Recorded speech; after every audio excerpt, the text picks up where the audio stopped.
and then we will hear the theme song.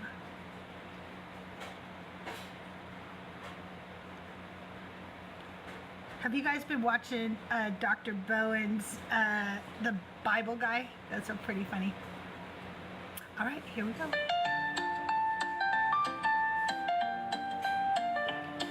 It's a brand new day and she's back again. Get yourself a beverage, let's get settled in. It's Decon Q&A with CrystalJae. Hey, hey, hey, all our favorite heathens gathered in one place. All our questions answered, our favorite creators on display. It's Decon Q&A with CrystalJae.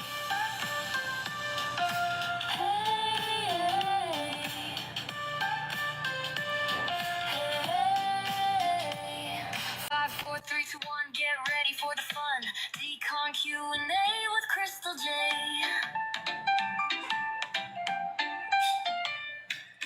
Good morning, Mama Bash. How are you this morning? Good morning. I am doing well. How are you, Crystal? I'm doing so good. It's so good to have you here today. Now, I don't like to presume anything about anybody, so have you watched my show before? And if you haven't, it's okay. Okay, so you kind of know how it works in. I'm going to start by asking you some icebreaker questions, and then we're going to invite people to come up and talk to you and ask you questions. And then at the end of the show, we're going to play my favorite game. I know Tahir loves it, right, Tahir? Divine or decline, okay? Thank you for sharing, Tahir. We love you. You guys keep sharing out the live, sending the likes, do the little heart me's. If you enjoy Decon Q&A with CrystalJae, make sure you show us love, and make sure you show love to my esteemed guest this morning, Mama Bash. Gotta put a little lip gloss on. My lips feel dry. All right, let's get started with these icebreaker questions, shall we? Yes, ma'am. I gotta find them, though. I always lose myself in here. Okay, let's see. Here we go. Now, you own a restaurant, don't you? I do. Bort? All right, so here's my first question. What's the signature dish at your restaurant that you could never take off the menu? We have a steer butt.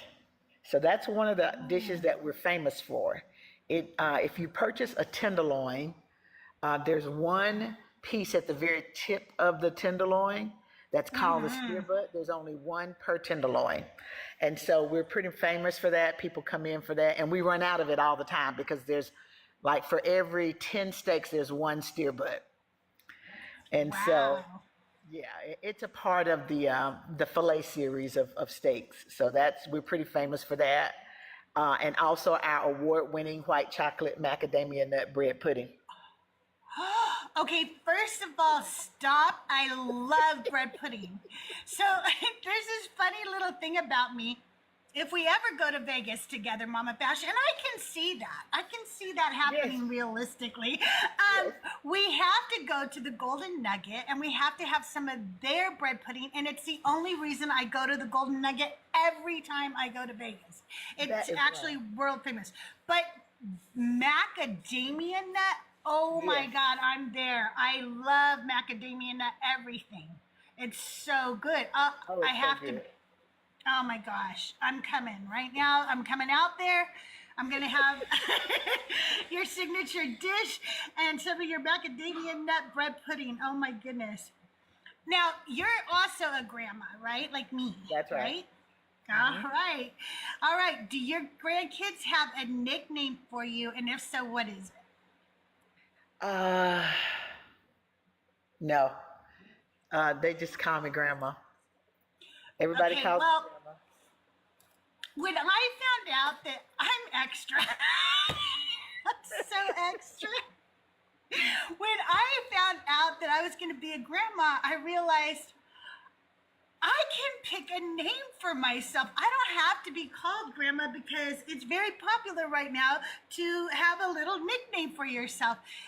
and you're gonna love this. And ever since I was a little girl, I wanted. My cat is about to walk up here. No, Tux, stop. I love you, Tux, but I don't know what you're doing. Okay. I always loved the name Zsa Zsa from Zsa Zsa Gabor. Yes. Oh, wow. And I said, I'm going to be Zsa Zsa. My son, he's not playing with it. He's like, no, you're grandma. But my daughter-in-law is telling her daughter, that's Zsa Zsa. That's funny. So now, I do. I'm sorry, Zsa go Zsa. ahead. No, that's it. I I'm do have a Zsa Zsa. nickname sort of like that for my god grandkids. I have 11 godchildren. And then, of course, they all have kids now. And so they call me Yaya. Oh, My I like godgrandkids that. call me Yaya. But my I my like grandkids that. call me Grandma. But my god grandkids call me Yaya. I think I'm going to get stuck with grandma, even though I want to be Zsa Zsa because my son. But the good news is they are teaching her Spanish, so I probably will get abuela in there sometimes too. Oh, yeah, that'd which I be love nice, too. abuela. So, what's the most Southern grandma thing you catch yourself doing? Let's see. I guess singing like little songs, like you make up little songs. One of my favorite shows is Hamilton. Yes. And so one of my newest granddaughter, her name is Mila Rose. And so I made that's her beautiful. a song called, they call her Mila Rose Bartholomew instead of Hamilton. I And love she that. I love that. absolutely loves that song. When I start singing that song, she starts dancing. Okay, but my granddaughter's name is Celeste, and you know the little song on TikTok where it goes, friend, you are the best. Yes. Nobody loves me like. I sing that to her all the time, but I'll go, Celeste, you are Yes. the best. They love that. They love that. They do. She starts dancing. She gets all happy. If you could go back in time and give your younger self one piece of advice, what would it be? Don't join the church. Yeah, that's a good one. That one makes me tear up a bit. Yeah, for sure. Man, it's so hard to pick one piece of advice. Like, I wish I could say don't join the church because really what I would be saying is don't listen to your parents. And then, because they're the ones who made me do that, right? So I think I would just tell myself, don't doubt yourself so much. You are right to ask all these questions. Yeah. See, my parents didn't make me go to church. Like I think my parents were Christian. I think because they did go to church like Christmas and Easter and stuff like that, but they weren't church goers. I was. I kind of took myself. I walked to church, and I started when I was maybe second, third grade, and wow. so I pretty much led my family into Christianity. So if I could give myself some advice, I would say don't do that. Yeah. Yeah, for sure. I can understand that. My parents were very involved in the Methodist Church. And I say that kind of laughing because if you know anything about Methodist Church, they're really Christian-like, right? Like they're like Yes. being very involved in the Methodist Church means you go on Sunday, every Sunday, and maybe you help out with Sarah's Circle or the men's group or something because they're not Methodist. Right. They're not as evangelical as other denominations are, and so there's not a lot of speaking in tongues. There's not a lot of doing, Yeah. So they were very involved, but I would say that I got more involved because I've talked about this before. I had abandonment issues, and so I was like going to make sure that God didn't abandon me. I was going to be better than like everybody else in my family at being a Christian. Wow. So I took it further than they all did. Oh, yeah. Yeah, for sure. What's a Sunday dinner at your house look like? So people think I cook, but I don't. Even though we own a restaurant, I don't cook, but my mom does. And my mom and I live together. So my mom if my mom was cooking, our favorite Sunday dinner is collard greens, my mom's sweet potato pie, my mom's either coleslaw or potato salad, and some kind of chicken, usually chicken wings or something like that, and cornbread. That's my Oh mom's my gosh. favorite meal, and we eat that a lot if she's in town. Right now, we're That kind of sounds so good. taking turns babysitting. So my daughter is in Boston. So my mom and I swap every other month. My mom's in Boston one month, and I'm in Boston the next month. So right now, Oh, she's away. nice. But when I we love together, Boston. me too. I'm a big Boston fan. I also love the Boston Red Sox. Go Sox. My son graduated from MIT and my daughter-in-law from Harvard. So I love Boston. Yeah, that area. Yeah. Yeah, it's so beautiful. My daughter lives with me, and she and I split the cooking, chore, if you will. And so you know, we kind of don't do like big family dinners like we used to and stuff unless all of us get together. Like Right. if my son and my other daughter are here and their spouses and stuff, then yeah, there's a big dinner. And then usually what we're doing is several of us are in the kitchen helping out because I did teach all my kids to cook and they all seem to enjoy it pretty much. So What's your best dish? it's so funny because I think it's such a silly little dish, but for some reason it is everybody's favorite. I learned how to make Chipotle's barbacoa one time. Oh, And now I, kind of just have it. And Doug will smoke up like a tri-tip, and then the next day I'll make some barbacoa out of it. And Okay, that they sounds really good. love that,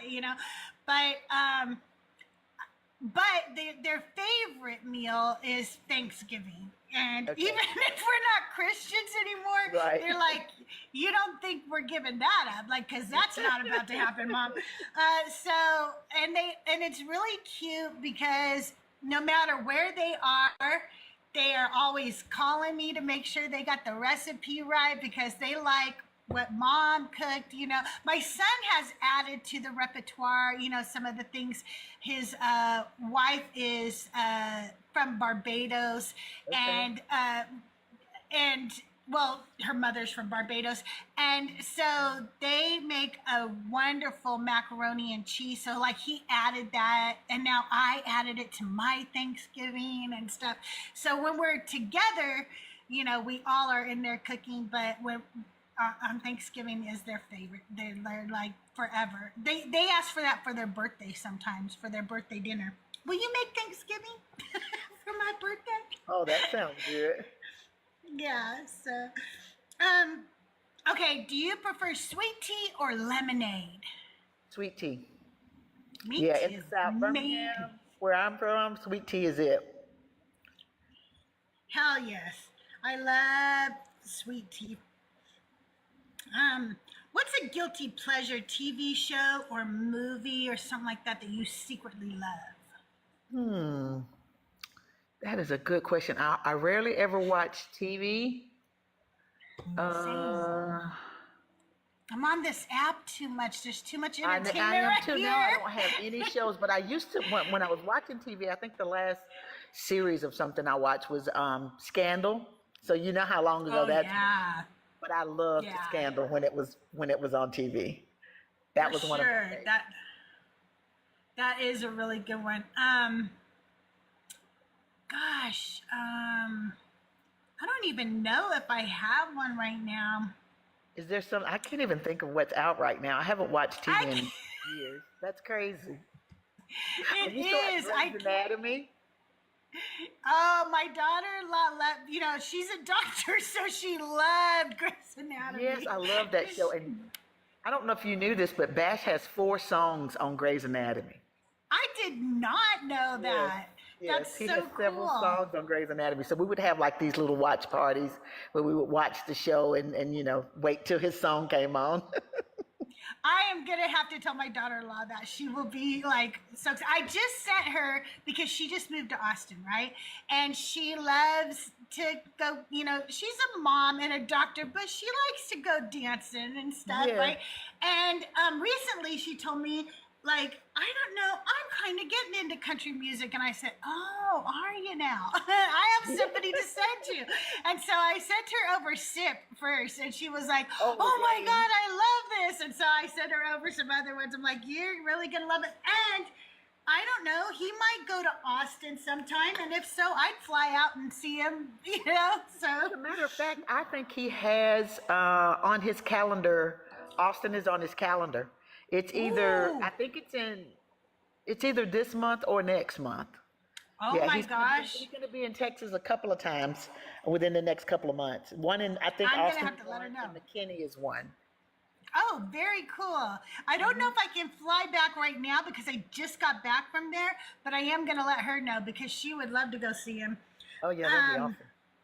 But I just can't think of a guilty pleasure TV show. I will tell you that back in the day, especially when my kids were older and I was a stay-at-home mom and stuff, I loved trash TV. So I loved Jersey Shore and stuff like that. But I could not watch any of that now. That would just, but I think it's because, it was just the age I was in where it was like, let's watch somebody else's life. Right. Just destroy their life or something. I don't know. I was just, Yeah, I never watched shows like that. I don't know. I missed that whole era. yeah, my daughter does sometimes. Like, she'll go, Mom, did you ever watch The Real Housewives? I'm like, yes, when it first started 20 years ago or whatever. Right. I mean, that show's been around so long now, it's ridiculous. But they just not my thing anymore. I just can't watch that. I call that trash TV. Is that bad to say that? But I don't watch reality TV anymore. It's not real. Reality TV. It's so scripted.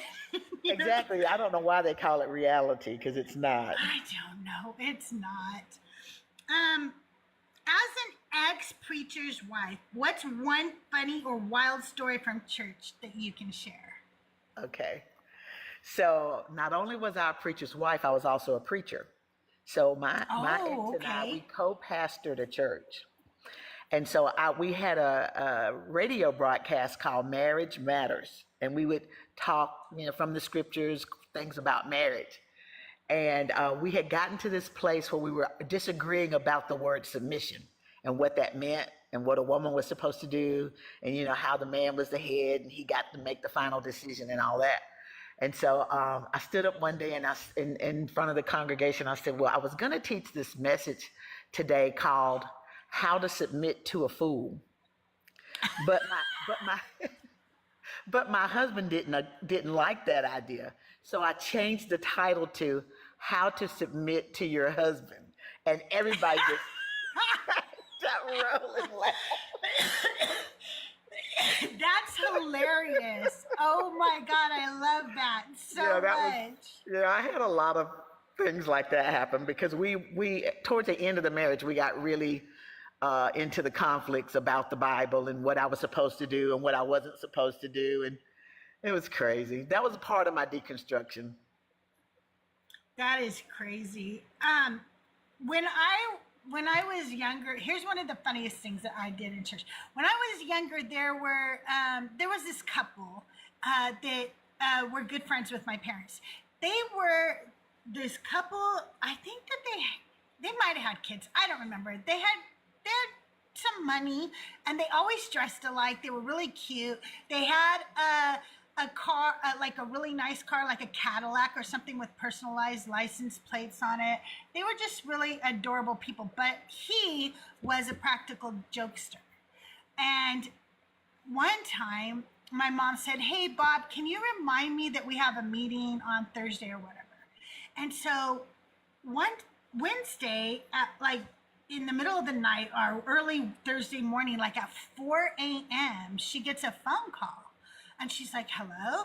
And he's like, hey, Nancy, this is Bob. I just wanted to remind you have a meeting tonight. And he hung up. He just woke her up at 4 o'clock in the morning to remind her about the meeting. So Oh, my. I asked my mom if I could get back at him for her. Right. And she was like, okay, what are you going to do? And I said, well, his wedding anniversary is my birthday. I want to call him really early on the morning of my birthday and just wish him a happy anniversary. But he's going to be like what? You know, like, Right. how does this person know? And so I just picked up the phone. I think it was like 2 a.m. Oh my gosh. And told him, hey, you know, like, I just wanted to call you and wish you happy anniversary. And he was like, and he was trying to figure out who it is. Is this my dog? Like, who Right. is this? You know, and I just That's said, hilarious. bye, and hung up. So, yeah. So I just thought that would be funny to do that. My mom, I wanted to do was, I told her, I said, he has a personalized license plate that says June 29th. Can we like have somebody in church say like that your lights are on or something? She was like, no, I don't want you to interrupt this service. So I couldn't do wow. that. She didn't let me do that. I was like, all right. Okay, That's if funny. you won't let me. So do you have any specials at the restaurant that are like because of you, like that you came up with it, are your recipes or? Not really. From Pretty much you? the recipes at the restaurant. My daughter does the bread pudding, and she does our Ghirardelli brownies, and she does all of my appetizers. My brother, his specialty is the salmon Rockefeller. So he's got that, and then my mom, you know, she's got the sweet potato pies and stuff. I don't really have a specialty, although I do make really good banana pudding, but we don't sell it at the restaurant. And I make a really good German chocolate cake, but we don't sell it at the restaurant. Those are the things that I make, and I usually do that when we have like family gatherings. Yeah.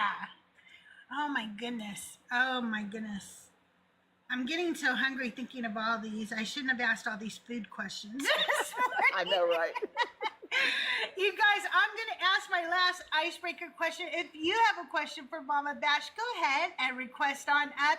If you are in the chat, and I have not checked YouTube, I should do that. Let me turn this down for a second here.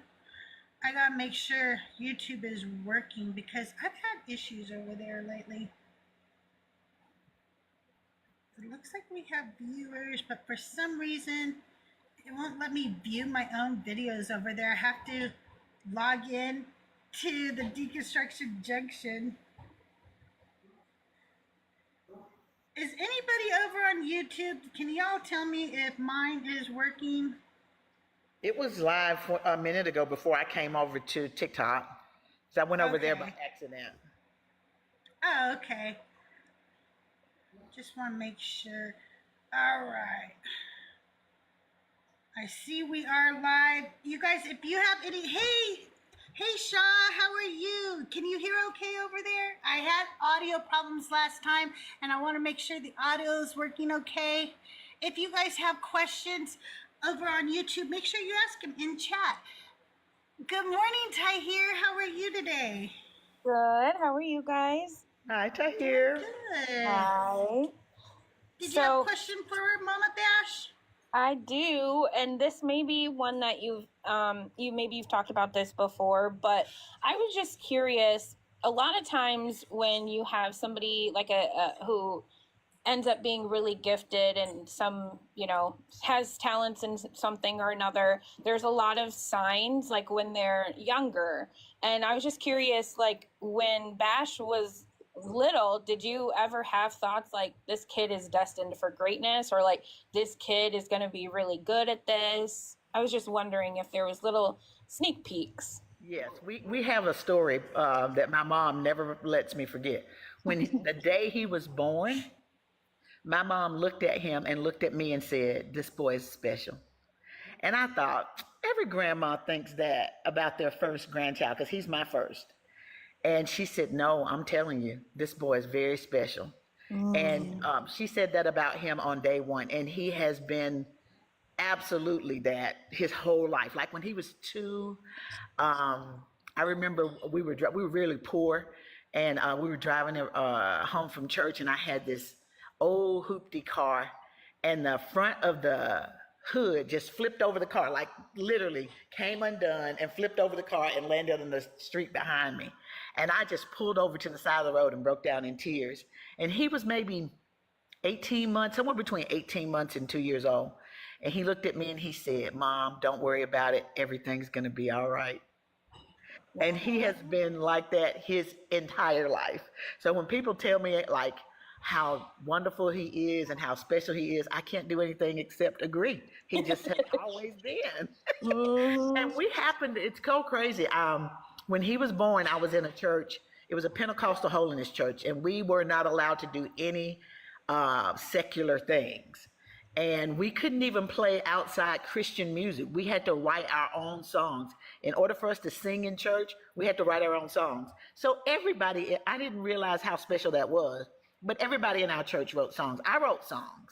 So when Bash was a baby, he was writing songs. He started writing when he was maybe 3. Wow. And his godmother was a church musician, so she taught him to play piano, like really young.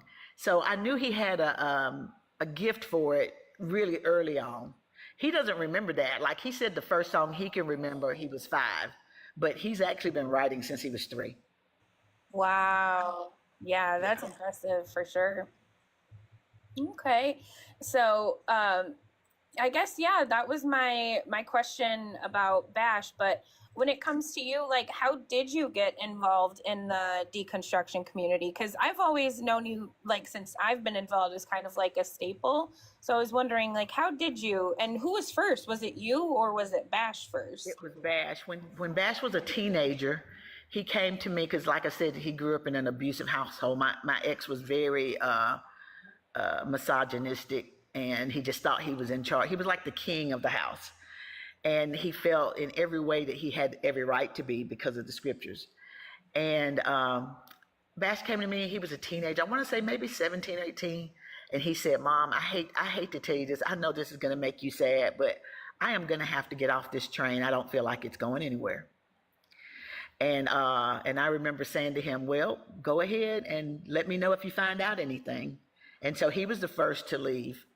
And I joined the TikTok community because of him. He started the Christianity channel, and I started following him around on TikTok through that, and that's how I met Thinker and everybody else in this community was through Bash on Christianity.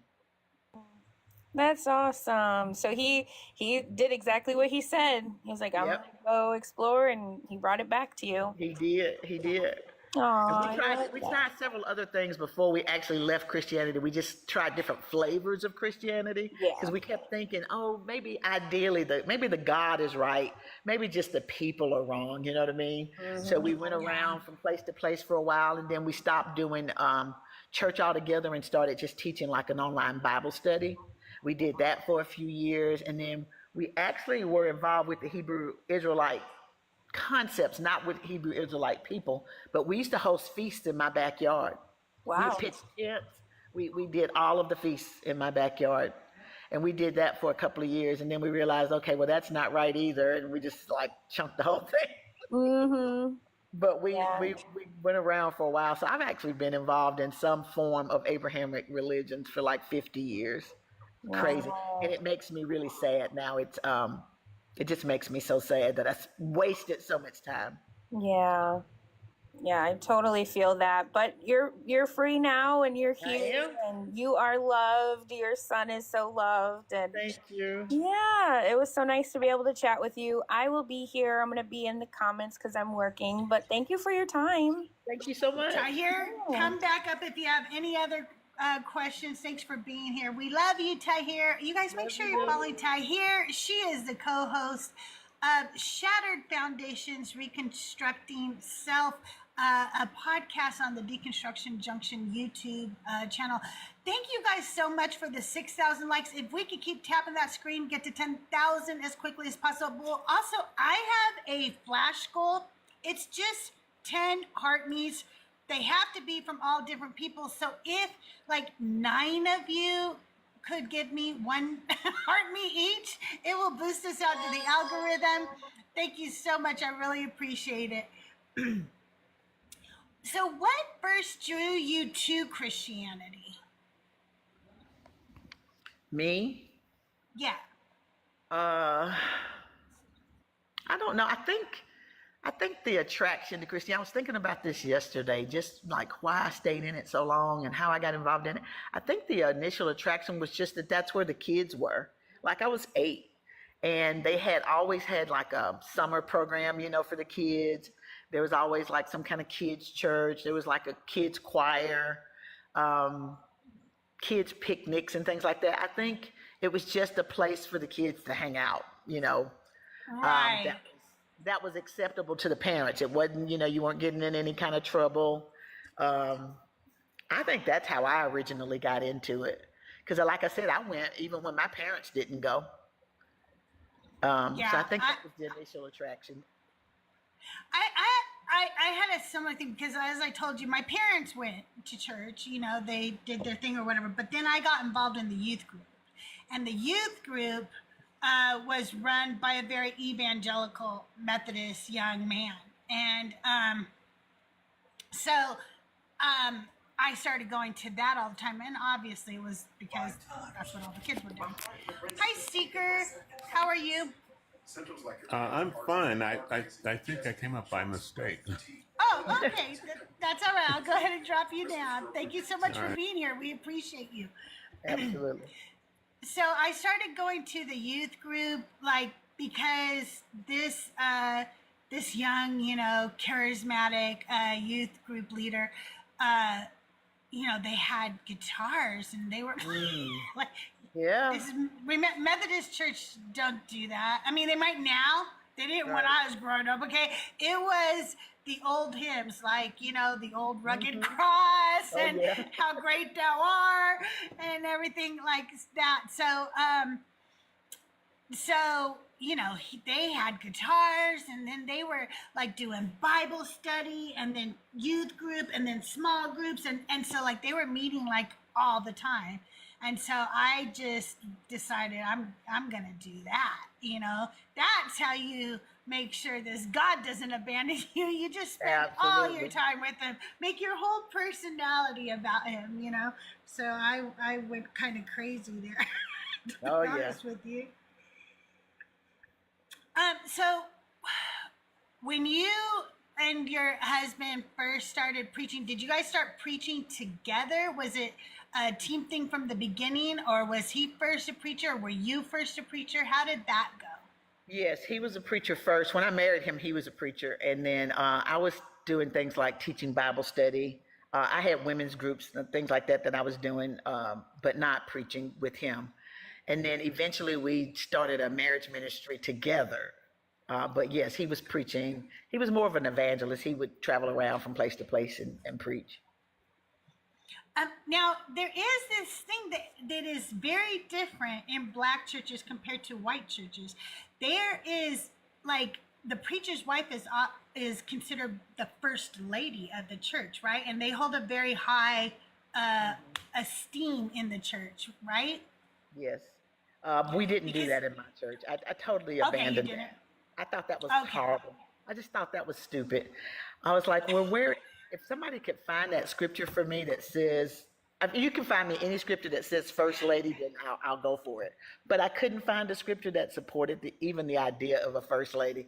And so I just thought that was dumb. So no, I never had the title of first lady. Okay. I wouldn't let people call me first lady. I just totally rejected that idea. That is so funny because I never really heard of it before. And then the first time I heard of the concept was like, I think Thinker was talking about her church, and I was like, wow, that's wild, because I was like, we never did that. As a matter of fact, the preachers are so revered, I could probably hardly ever tell you what any of their wives' names were, because Wow. we didn't talk about their wives. Their wives were very humble, always in the background, and probably cleaning the kitchen or cleaning the pews, to be Oh, honest wow. with you. Yeah, no, first lady was a big deal in the black church. Big deal. Like she sat on the front row, and people really esteemed her. Like it was something, like really like the first lady of a, presidency or something. It was crazy. Right. Right, Yeah. because I hear that like they will bestow gifts on them and everything. Oh yeah. You know, Oh and- yeah. yeah, that's wild. Yeah, they would have an annual event where they would have a pastor's appreciation, and then he and the first lady would sit up front, and people would bring them gifts, and there would be big, huge programs. It was big. Yeah. Tahir says that the first lady at her church sat in a throne beside the Yes. pastor. Yes. What? That is very That common, is Tahir. crazy. I That never is did just that. wild. No, I don't think I would either. Like that just, I don't think that that would have been my personality. I would have felt too weird about that. Yeah, that was weird to me. I really, really believed in the humble yourself portion of that Bible. Me too. You know what I mean? Me too. So I would have been like, no. As a matter of fact, I probably would have thought I shouldn't even sit in the first row. I should save that for somebody else. You know what I mean? Yeah. Did you ever feel like you had to perform your faith for others? Did you ever feel like it was just a performance? Yes. So whenever we would travel, because my husband was an evangelist, I would have to introduce him. So they would call me up and I would do the introduction. And there was one time I was so mad at him, I didn't want to go. And so I thought, I'm just going to sit here in the back and hopefully nobody will see me back here and I won't have to say anything. And the pastor called me up to introduce him. And I hated that because I didn't have any good things to say about him. And that was one of those times when I felt like that was another deconstruction moment for me. It was like, I'm never doing that again. I'm not going to stand up and say something I don't believe. I'm just not going to pretend. And we used to have testimony service, where we would stand up and either sing a song or give a testimony or give a praise. And we would say things like, God is a healer, or he's a way maker, he's a burden bearer, things like that. And so one Sunday I got up and I was talking about him being a healer, blah, blah, blah, blah. And I was looking around and there was these people in wheelchairs and, people with all kinds of diseases and sicknesses. And I just thought that was so wrong to be saying that. It's like, well, if he can heal, then why doesn't he? And I remember having this conversation with what I thought was God at the time and saying, well, you're going to have to come and defend yourself, because from this point forward, I'm never, ever going to say anything about you that I haven't seen you do. Oh, So good for you. you're going to have to defend your own reputation at this point. Let's see what you got. And I just stopped. So my deconstruction journey was like that. Always those moments of kind of self-reflection. And, I hate pretending. I hate being fake. Me too. Me too. I just won't do it. Like when I realized that tithing was wrong, I went to the whole congregation and said, I'm no longer doing that. I'm no longer providing that as a service. And some people literally left because they thought I was cutting off their blessing. Wow. Yeah, it's crazy. Wow. That is crazy, huh? I don't really remember a time faking it as a Christian, except when I was deconstructing and I wasn't sure how I felt yet, and somebody would say something like, oh, will you pray for me?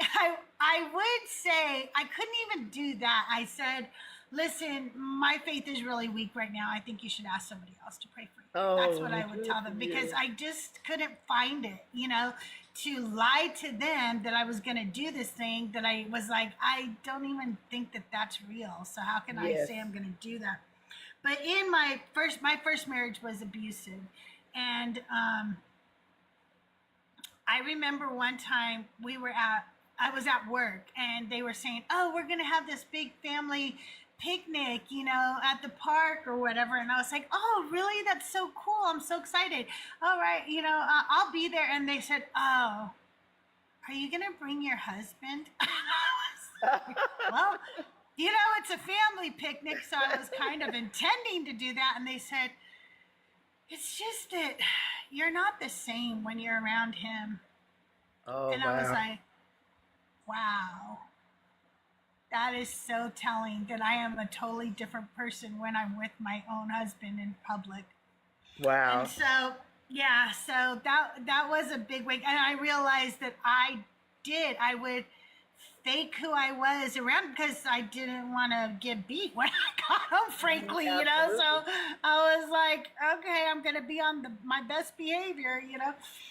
We've got somebody coming up. Good morning, RL. How are you today? Oh, I'm doing good. And I had a Are question. you over 18? Are you Yes, over I am 18? 23 years All right. old. Okay. Do you have And I had a for question, Mama actually. Bash? Sure. Are you a feminist? Oh, Me? yes, I'm absolutely a feminist. Okay, and I feel like this is very on topic with the deconstructing. There's like a feminist position which I don't understand. The phrase that it's all men until it's no men. I didn't understand why people would say that. Oh, you don't understand? Because the sentence is saying this. For me as a woman, when I go out during the broad daylight and I walk down the street, every single man that I see as I walk along my path, I have to be on guard about. Because women being murdered, abused, raped, assaulted is so prevalent in our society that I have to be on the guard from every man until it's no men. Okay, I understand. So you're kind of saying that it's kind of related to the violence that women endure every day. Every single day. Okay, I get it. And would it also kind of connect? I know feminists are talking about systemic oppression. Would that be like part of it that men who are innocent, quote unquote, who are innocent perpetuate and benefit from the patriarchy, I guess? Yeah, they do. And I just talked to a gentleman about this earlier this week. Like the very first thing he did was he came up and he said, well, men do this, but females do that. Why did you say men and females? Yeah. Yeah, it's the little things that men who think they're on our side do that they don't even realize they're doing. And every time you dehumanize a woman in any way, like calling me just a female, because a female, let's face it, can be a plant. Okay, we have female plants. I'm a woman. You're a man. You didn't say males and females. You said men and females, which dehumanized me immediately. Okay, I can understand what You you're have to be willing to stand up for people, even if it doesn't affect you. If you have no daughter, let's say you didn't have a mother, but you did. Let's say you don't like her. You're not connected to any woman. So what? Still stand up for us. Especially if you want for me to one day stand up for you. It's just really that simple. Okay, sure. I think there's still one hesitancy I have that I think, like, I don't think we would. My hesitancy is that I don't think that we would apply the collective "it's all blank" to any other people group dispute. For example, would we say? It sounds like a ridiculous example, but I think it's apt because it's in the news. But would we say that it's all Israelis or something? Like, we would never No, but say it's all Israelis. We would say it's all cops. Mm-hmm. Wait, are you actually saying it's all Israeli? No way, come on. That's anti-Semitism. I said Literally anti-Semitic. all cops. I said all cops. That's what I said.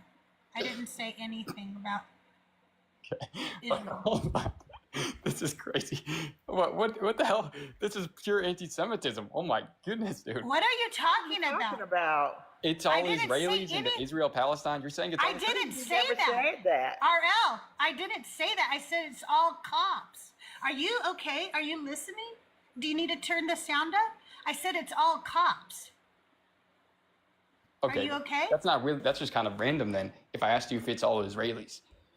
No, you said we wouldn't say that about anybody else. And I said, yes, we would. We'd say it's all cops.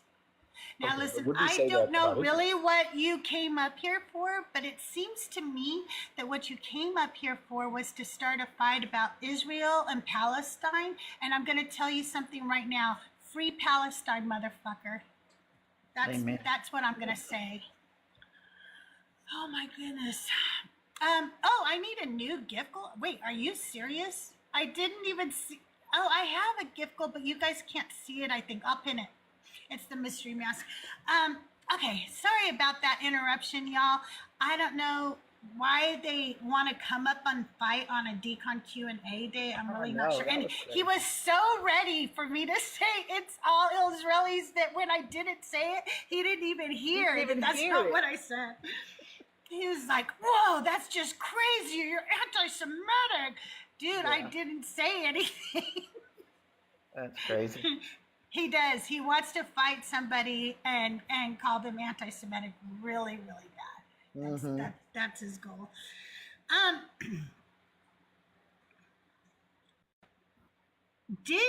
Well, obviously it did. What is one thing as being a pastor that really gave you some insight in the church that aided you in your deconstruction? As we've talked about, like tithing obviously was one of them, but Yes. were there other things?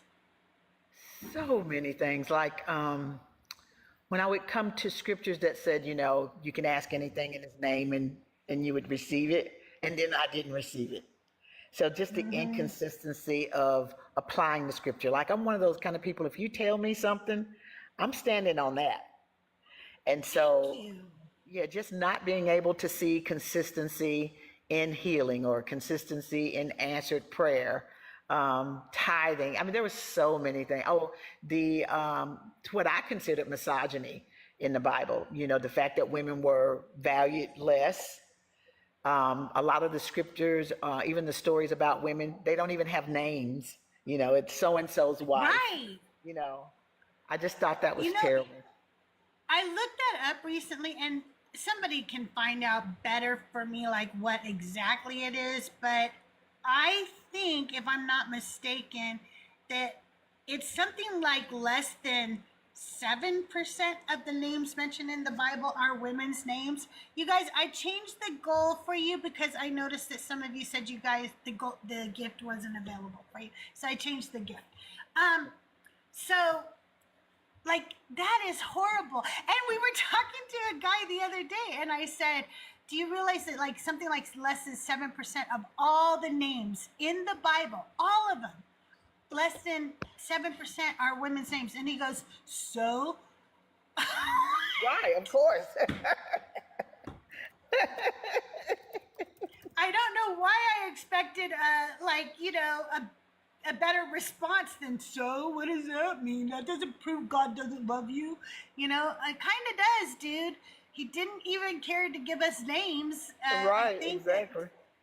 He's showing, to me, the most horrific, egregious part of that is the women on Noah's boat. I always think of them because supposedly those are the grandmothers to all of us, and you couldn't name them. Couldn't even name them, yeah. And then, That's crazy. and then, I joke about this, but maybe it's not so much a joke. In the New Testament, they were like, we gotta give some women some names. What do you want to call them? How about Mary? Okay, what about this other one? Mary. We like Mary. Let's stick with Mary. They couldn't even come up with original names. I know, that was sad. Let's just keep using Mary over and over again. I know, right? It was so ridiculous. Oh my goodness. Was there a scripture that used to bring you comfort but feels different now?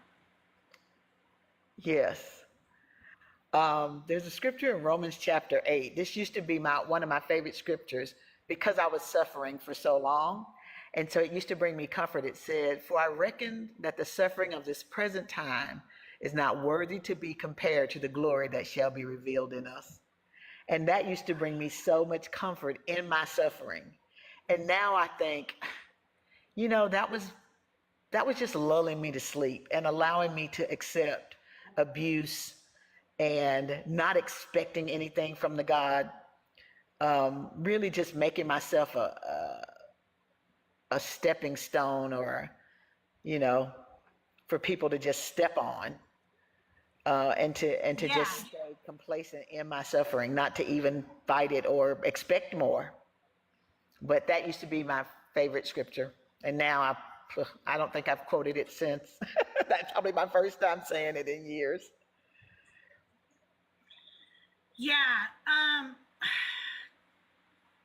That was a very important verse to me too. I also liked, the ones that, were like, I know the plans I have for you, plans to prosper you and not to Oh, harm you. yeah. But at the same time, I was very confused by that because I was like, that's weird because I feel like some bad shit has happened to me. Right, And exactly. I don't know. I'm just trying to figure out like what you mean by that. But in Jeremiah, it said, for I will restore health to you and your wounds I will heal, says the Lord. And then in Zechariah, it says, return to your stronghold, O prisoners of hope. Today I declare that I will restore you double. I just kept thinking that I'm going through shit, but God's going to give me like, Right. double, like everything. But I just couldn't get past Job, Yeah. like I've told my story before. When I was 3, my mother ran away and she left 8 children with my father, who was not a good human being. And he ended up going to prison, and we ended up being separated and sent to live with aunts and uncles. And I was sent to live with my aunt and uncle out in California with my brother, and then they traded them a year later, which, let me tell you, that fucked me up. Okay, I was like, oh, so we could just trade people when we want into our families? That's really weird, And then when I was 11, the sister that did grow up with me, she was killed by a drunk driver. Oh. So when I would read about Job's family being replaced, I hated that story. I was like, what the fuck? You can't replace, Right. you can't replace family. I don't want new brothers and sisters. I want the ones I had. Right. And I don't have them anymore. I don't want a new mom and dad. I want the ones I had, And so I did hate that story. I still do to this day. And people who tell me, oh, Job is such a beautiful story. I'm like, you need to see it, because that is not a beautiful story. Totally There's nothing beautiful about it. I don't know why people find comfort in that somehow, but it didn't work for me. Mm-mm. So what was the very last straw for you that said, I can't do this anymore? It was the marriage that was like the last straw, but it took a long time. I kind of treated it like you would an old car. Like first you have to get like new tires, and you think, oh, this old raggedy car, I got to get tires for it. And then it was like, oh, the battery went out, I got to get a new battery, But you keep trying to repair it because you think, well, at least the engine's good, you know what I mean? And Yes. finally, I felt like the engine fell out. And it was like, there's no need to keep trying to salvage this old car. It's going to cost me more to get a new engine than it would be to get a new car. And that's how it was. It was the marriage. It was I was married to him for 17 years. But the ending of that marriage really brought me to the place where I thought, either they're, like even reading scriptures that said God hates divorce. What? Yeah. So either there is no God, or the one that does exist hates me and wants me to suffer. And, either one of those situations didn't sound good. And so that was really my kind of my last straw, I think. There was that Bible verse in there though that said, if if you get a divorce and your wife remarries, you cause her to sin. And I kind of liked it. I was like, see, it's on you. It's your fault. You're going to get in trouble for this one. You should have held on to me, idiot. Absolutely.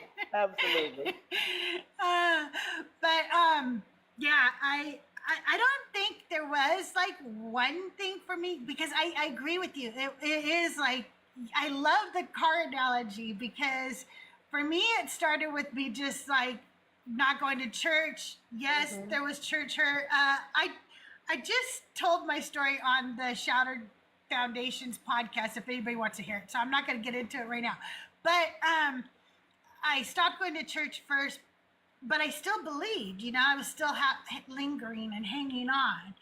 And even though all these things were coming up in my life that were making me go, I don't know, you know. And then eventually for me, it was, I was one of those people who did believe that if you prayed and you know, were a good Christian and you did all the things and stuff, then God blessed you here on this earth. Right. And if you didn't do the things, he cursed you here on this earth. I didn't really understand why I felt like I had some curses in there when I wasn't really understanding that part. But I was like, what if I just don't like pray anymore, you know?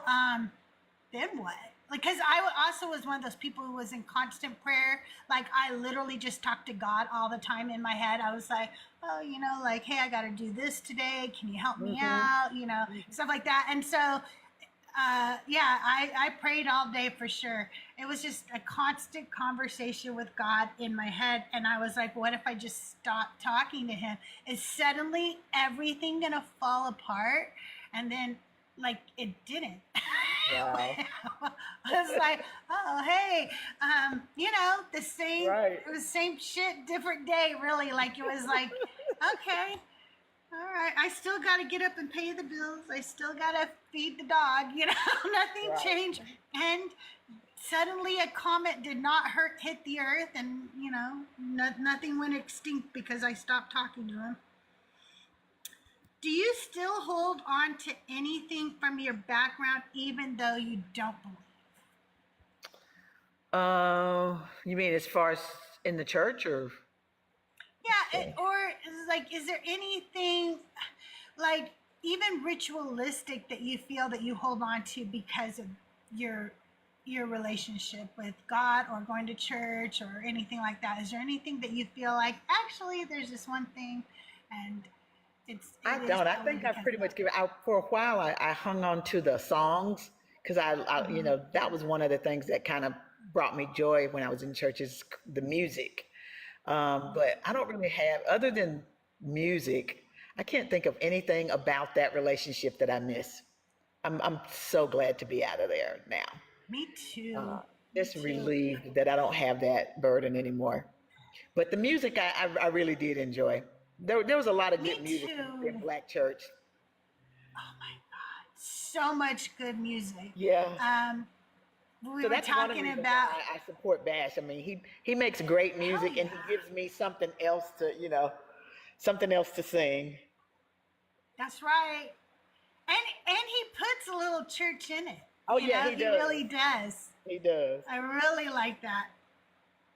Yeah, for sure. And we have so many talented musicians and singers and songwriters in this community. It is wild. It's I- crazy. I cannot tell you how many there are. Like, if I tried to name some of them right now, I'd forget somebody, so I don't want to do it. But there's so many people who are in this community that are talented musicians and singers and songwriters and stuff. They I really are. remember. I love the ones that Joel does. Like, you know, and Yes. sometimes I'll be walking around the house and I hear myself singing, "What about the contacts?" You know, the little song. And they're so cute. Me too. They just crack me up with those songs. I'm telling you. They do. I was telling Joel one time because I really miss Keith Green sometimes. Yeah. I liked, and you know, like he was really sweet. Joel DM'd me and he was like, you know, you can still enjoy the music for what it is and everything. Right, and I was right. like, you're right, I can. Like, because the song, So You Want to Go Back to Egypt, is just, it's so Right. fun, you know?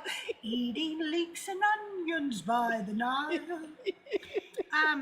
It was a great tune. And so I did listen to it after Joel said that. I was like, you're right. I can Yeah. go listen to that. Or CeCe Winans Alabaster yeah. Jar, you know? Oh my God, yes. It's so good. So, Yep. yeah, the music, it would be something for sure. I don't think I really hold on to anything either. As a matter of fact, like it all just seems ridiculous and silly. Yeah. Like, I mean, there's praying ridiculous. I'm not gonna. Yeah. You know, you guys. I see there's 60 of you in here right now. I need you to tap that screen. We need to get up to 50,000 likes. Our goal is 100 every show. I'm only live for 3 hours, so you got to start tapping the screen. But also, you got to ask your questions. The guest box is open. Get on up here and come talk to me. Come talk to Mama Bash. Let's get your questions out here. But if you're shy or you don't have a good mic or you're whatever, just ask your questions in the comments. We'll be happy to answer those for you. I'll read them out for her. And if you're over on YouTube, same thing. Ask your questions in chat. I will read them out. No, we're not Christian. Do you consider yourself an atheist, Mama Bash? Yeah, I think so. I had never really called myself an atheist, but I no longer believe in that God, for sure. Right, right. Yeah. Hi, Moon. Can I get your age for TikTok purposes? Hi, 56. All right. And did you have a question for Mama Bash today? Well, it seems everyone's confused or not talking or what. But what is the point y'all believe? What is it that y'all believe? Mama Bash, do you want to answer that? I believe in humanity. One of the things that I've found to be very comforting since I've been on TikTok is I found this huge, wonderful deconstruction community of people who are like-minded, who love people, who go around doing good. I've just seen them be so supportive. You know, like somebody comes up with a situation, a sickness or something, and this community has just dived right in to help. They're helpful people. They're not out trying to harm. Well, don't I say love dive them. right into hell, but I am saying to you, asking where we go to the people, you know, not just talk. What is but it saying? Do you understand? I don't understand. No, I don't understand. Where do you I'm mean? Where do sorry. we go to the people? On their understanding that being agnostic or atheist is the same as believing in certain religions. No, it's So, not. No, It's absolutely the opposite of that.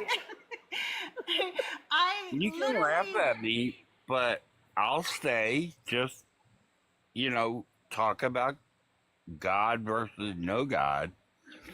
I'll be here. that's fine, but you cannot say that not believing in a religion is the same as believing in a religion. That's a contradiction. that's a contradiction. It's illogical. Well, it's not a contradiction in the sense of you hold beliefs that way, and other people hold belief a different way. I believe things that are true. I don't Okay. believe things without evidence. I So what's don't believe true? things just because somebody tells me. Well, what do you mean what's true? It's true that we're on a live right now and we're talking to each other. That we are alive. That's We- good. we- You're saying that. No, I understand that. So other people that think differently than you, you may be. Well, let me come back a little bit. In my life, I was agnostic. I was raised Catholic. I went in the Air Force. I learned a lot. I came to my senses, but it's not about religion. You know, it's about spirituality and a purpose each person. You know, almost like the trees and the plants and the animals. We get a chance every spring, you know? Okay. What do you think? don't know what to do with that. It doesn't do anything for me. Okay. Well, I'll just listen if you don't mind. All right, we're going to drop you back down into the chat where you can listen. Thanks for coming up. I am not sure whether he's already had a little mimosa this morning or something. But not sure. But you guys, if you do have a question for Mama Bash, you can ask it in the comments, or you can come up. The guest box is open. Yeah, I'm not sure what that was, but thank you for coming up. I think that they hear us talking about deconstruction, and then they just want to, get into debate mode, even when I'm doing a Q&A. Right. There's no such thing as spring and summer. That was weird. Nico, I love you so much. Okay, so how did leaving Christianity affect your relationships with family and friends? Because we know that's a big part of it. Yeah, my family has always followed me. So when I left Christianity, my close family members left with me. So it didn't impact me as much. Interesting though, my youngest daughter, the one that we're going back and forth to babysit for, she told me recently, well, I don't want my daughter being brought up as an atheist. She said that. And so that was very interesting because we never really had any conflicts or anything about church or anything. So that's interesting. I was like, well, I'm not going to raise her as an atheist, but I'm not going to tell her the stories either about God. So I don't know. Right. So that was interesting, but I didn't have very many conflicts. I have two brothers, and they're both younger than me, much younger than me. As a matter of fact, my youngest brother and Bash are the same age. So, so my brothers are closer to Bash's age than they are to me. So, they're more hanging out with him than they are with me. So I didn't really lose a lot of family, but I have kind of distanced myself from some of my friends because a lot of them are in the religious circles. And I'm in like a group text every morning where they send out some scripture and things like that. And I just ignore them. I can see that. I didn't come out to everybody, but I don't talk to everybody. Okay. So as we grew up, I didn't know my brothers and sisters, didn't really get to know them. We would see each other maybe every 6 years or so for something. Maybe eventually it would be funerals and weddings, because you know how that, Right. when you get that age, right? And they always talked about me and to me as if they know me and I'm like one of their siblings, but it would be very clear within the first few minutes of them saying anything that they had no idea who I was or Right. anything about me, and nor did they seem to care to want to actually get to know me. I wanted to get to know them, but I didn't really feel like but they were all brought up in the church too. And one thing I've learned, at least in our family, is church people are really fake. They're fake as Yeah. fuck. And I think that's part of the indoctrination, because you're taught to not question God. So if you have questions, hold them in, suppress that. And so you're being fake when you just agree with everything that you actually don't agree with. You're taught not to have mental illness because mental illness is not real. Depression means you don't have enough faith in God and you're not giving it up to God, and you're, Right. all these things. So you're supposed to smile when you're absolutely, unaliving inside, right? So that's fake, right? So everything's just so fake with Christians. And I really always felt like that my family was very fake. And so they're on Facebook, which tells you everything you need to know. I'm not really on Facebook. I have a Facebook because, I started one years ago when it first Right. came out or whatever, but I never post on there really. But I will check it every now and then because I like the marketplace, because I like to buy and sell stuff. So I'm like, oh, I'm going to go check marketplace today. And then recently, I saw one of my nieces who has no idea who I am or anything about me. And she is, to my knowledge, all of these people are Christians. That's all I know. Like, because they grew up with my aunts and uncles who were devout Christians. And she is like, can we just agree on one thing, that Donald Trump is not a Christian? Like, I'm really mad that Christians are supporting him. And I was like, whoa, wait a minute. I thought they were all MAGA too. And so I was like, hey, this is kind of cool. And so then to see other nieces and nephews and her dad, who's my brother-in-law, get in there and be like, yeah, like he's a piece of shit. I was like, oh, okay, all right. Okay. So they're not shitty Christians. That's Good. okay, right?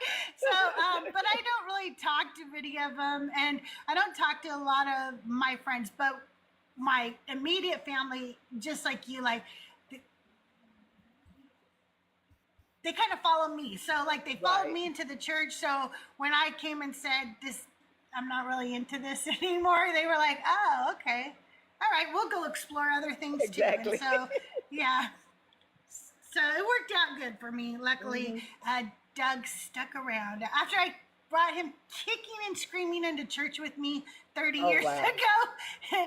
And then I came to him and said, oh, guess what? I don't believe this anymore. He's like, what are you doing to me, lady? But, do you think being Southern added an extra layer of pressure to stay in the church? Because it's very, very prominent in the South. We call it the Bible Belt, for goodness sake, Yes. Yes, absolutely. I think I was on Thinkers Live, and she was giving the statistics, and I think she said that 97% of African Americans are Christian. Wow. That's wild. And I'm gonna say 100% of the ones in the South are. Like it's Yeah. crazy. We have churches on every corner. Everybody is Christian. Everybody's a believer of some sort. We may not all agree. We may be in 45,000 different denominations, but it's all church. And so, I think being in the South made it there was even more pressure to, like, what do you do on a Sunday morning if you don't go to church in the South? Like, what do people do? Right? Yeah. So, I think that added a bit of pressure. It's like even now. Yeah, for sure. Even now, I don't even ask. People go, what are you doing? What church are you going to? And I'm like, I'm not going. And I just kind of move on from that. Because that's the first question. It's like, what's your name and what church do you go to?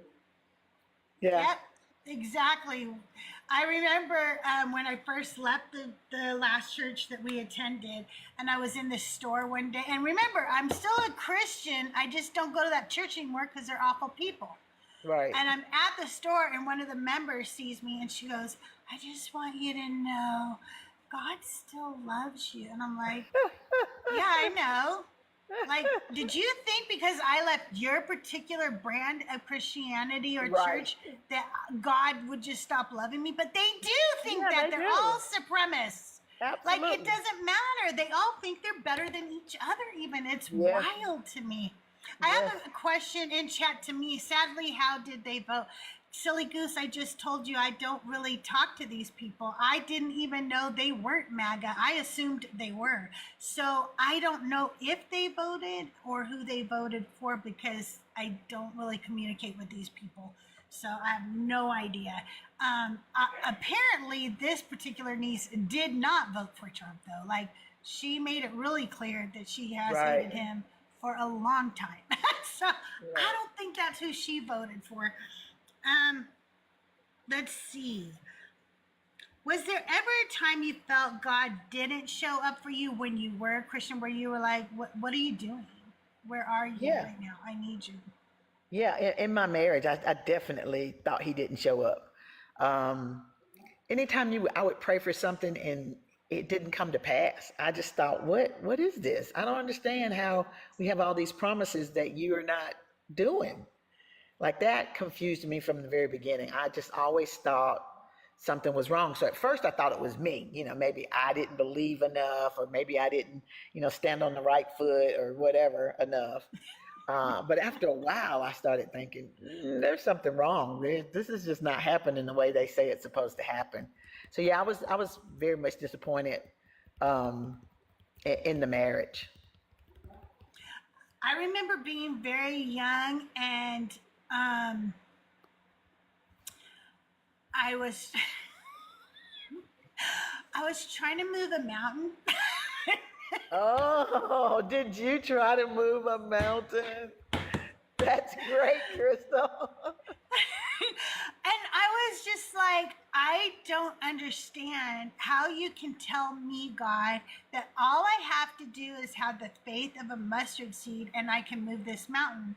When you know that I really believe everything in this book to be 100% fact, and yet I still can't move that mountain. How Right, can my faith be less than a mustard seed when I actually believe I can do this? And right. yet that mountain's just not moving, no matter what I do. And Yeah, so it was very, I cried. I was probably 10 and I cried. I was just like, I just don't understand this. yeah, I totally get that. Totally. Yeah, I was very disappointed in the fact that he didn't answer prayers. And then I started to fall for that whole bullshit of that, like, you know, he answers them in his time, and sometimes his answer's no. No, And, you know, yeah, and now when I think about it, like, Jesus asked God for two things when he was on this earth. He said, if this cup can pass, let it pass. And that right. didn't happen. And then he said, Lord, let them all be as one as you and I are one. And God And said that no to didn't that happen. too. Yeah, Right? So yeah. if Jesus himself can't get this God to To do say yes anything. to something, what makes me think he's going to say yes to me on anything? That's Like, crazy. what? I agree. Yeah. I was telling my ex a few weeks ago that I used to keep a journal, and in the journal, every time I would come across a scripture that I didn't understand, I would write it down. I was like, when I get to heaven, I'm going to ask God about this. When I get to heaven, I'm going to ask God about this. And then one day it just dawned on me, like, if he doesn't answer you now, what makes you think he's going to answer you when you get to heaven? That makes no sense. Why am I waiting Right? on him to answer some questions that he won't even answer me now? That was crazy. Exactly. It is Yeah. crazy. Oh my goodness. There's so many unanswered prayers. So It's just many. wild. Oh my goodness.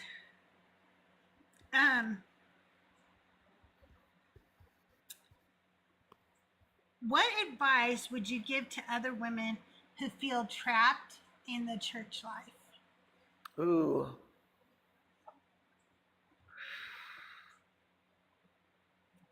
Seek some outside support.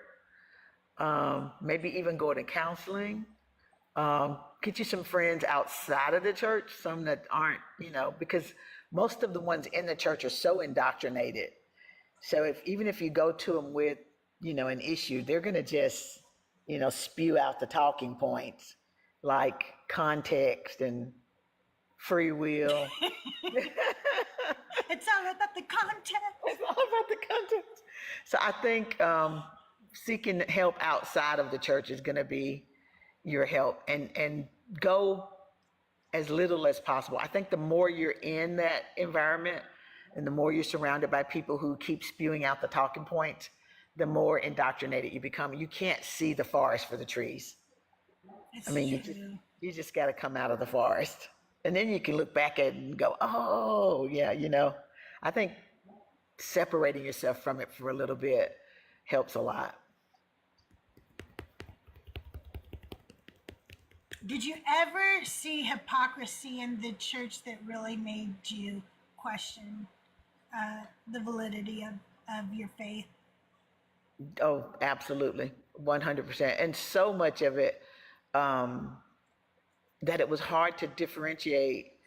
At first, I thought it was just a few people, but then it was so ingrained. Hypocrisy was so ingrained in the whole system that it was hard to differentiate it. So it wasn't just one person who was being, like that, a hypocrite. But it was the system, the whole system itself, like, taking up people's money, taking money from poor people so that a pastor could get a new car, like the hypocrisy in that. Yeah. It's there was so much, yeah. It just all started Um, falling apart. it really does. And we try to just chalk that up to people, but like you said, it's so ingrained in the system itself. Yes. I've talked about this story too, but one of the things for me was we held a prayer vigil once. We needed a new youth pastor. I was a youth pastor interim, but they didn't want me to be the youth pastor because, well, I'm not a man. Yeah, So right, exactly. there's that. So they were looking for a family man, and they had something particular in mind. Hey, Dugald, Hey, guest Dugald. box is open. You guys, if you're just joining, the guest box is open. Please request up, come up, give Mama Bash her flowers, come ask her a question, do whatever you want to do. We are talking to Mama Bash this morning. So we had put out the ads, we had told all the churches, we had done everything, but we just weren't getting any applicants.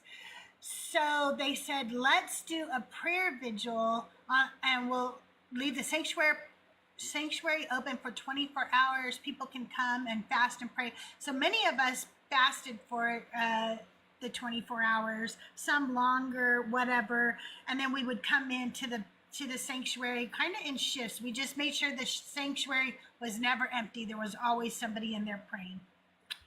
The next morning, there was one application turned in. Oh, God had answered our answered the prayers. prayer. Whoa! There it is.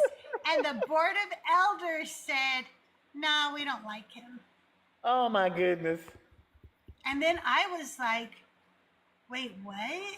Like, how do you ask an entire church to come here and pray and fast, and only one application is turned in, and you believe in God and you don't think Reject that that. that's God's answer?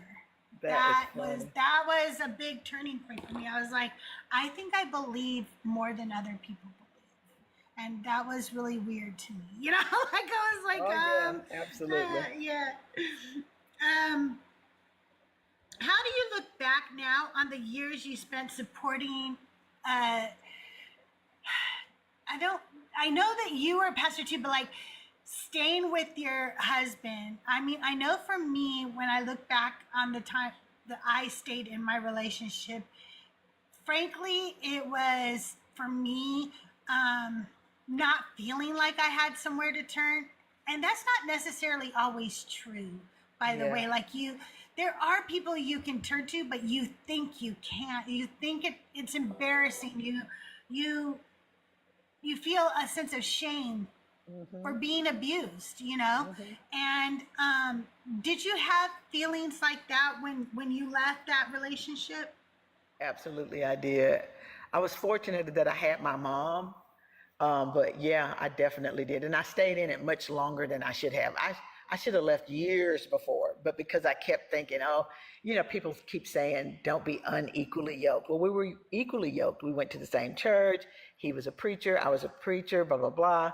So we had all the surface things, but it was terrible. And I stayed much, much longer than I should have because I kept trying to make it work. I kept thinking that God was going to, miraculously do something. But yeah, I look back on that and think I should have left much earlier. I don't have any regrets about leaving. I just regret leaving so late. Right. Yeah. I left pretty early on. We were only married for 3 years, but I only left that early on because he tried to unalive me, and that's when I was like, oh yeah, this is much worse than I thought, Oh, yeah. So I was like, yeah, I'm not going back now. But I would say that the abuse, it stays with you. Like it changes you. It changes your Absolutely. brain makeup. It changes you. And so, um, even through the divorce, I feared him, you know, and that would show up sometimes when we had to make decisions about things or whatever. I was scared of him for a very long time. And I will say that as a Christian woman who made me get some cojones and stand up to Good. him, she said, "You have a new husband now and a new family. And when you give in to this man, you do so at the detriment of your husband and your family. And you need to realize that now they're your duty. And if that means standing up to him, you know, then do it." And I was like, wow, I didn't look at it like that. I just looked at it like I was trying to avoid conflict. I was trying to, you know, actually not have to talk to him. Right. Avoid him completely if I could, you know. So she was right. Was there ever a sermon you secretly disagreed with, but you kept quiet about it? A sermon that I preached or that somebody else preached? That somebody else preached. Oh yeah, I don't think you would. yeah. No, all of the his healing. Like I hated the Job, God will give you double for your trouble sermon. I thought that was the worst sermon ever. I hated that sermon. Me too. Ugh.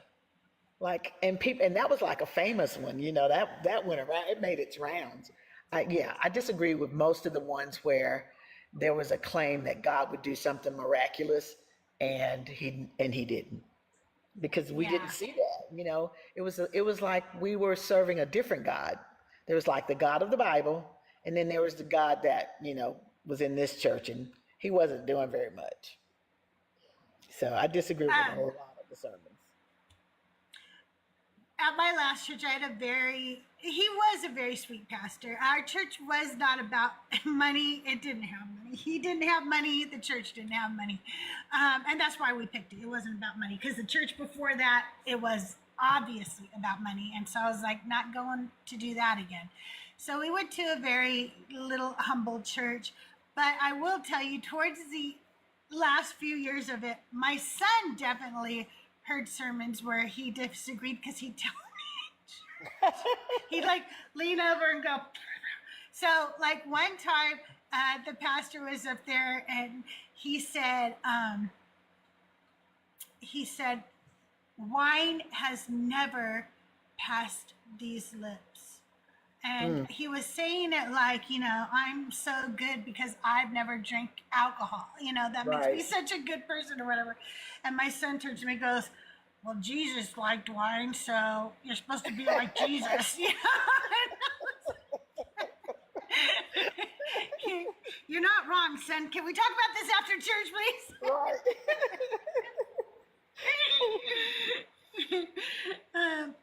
Is there anything at all about the church life that you miss?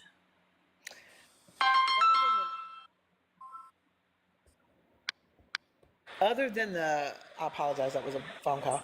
Other than the music, I don't think so. Yeah, I don't think so. I do like this. I do like the architecture of churches and like the stained glass windows and things like that. But one of those kind of churches. I always went to those old raggedy storefront kind of churches, or I never went to a place that was like, you know, grand with the stained glass windows. I've never been to a church like that, so I don't know. So I don't miss that. But the music, I definitely do.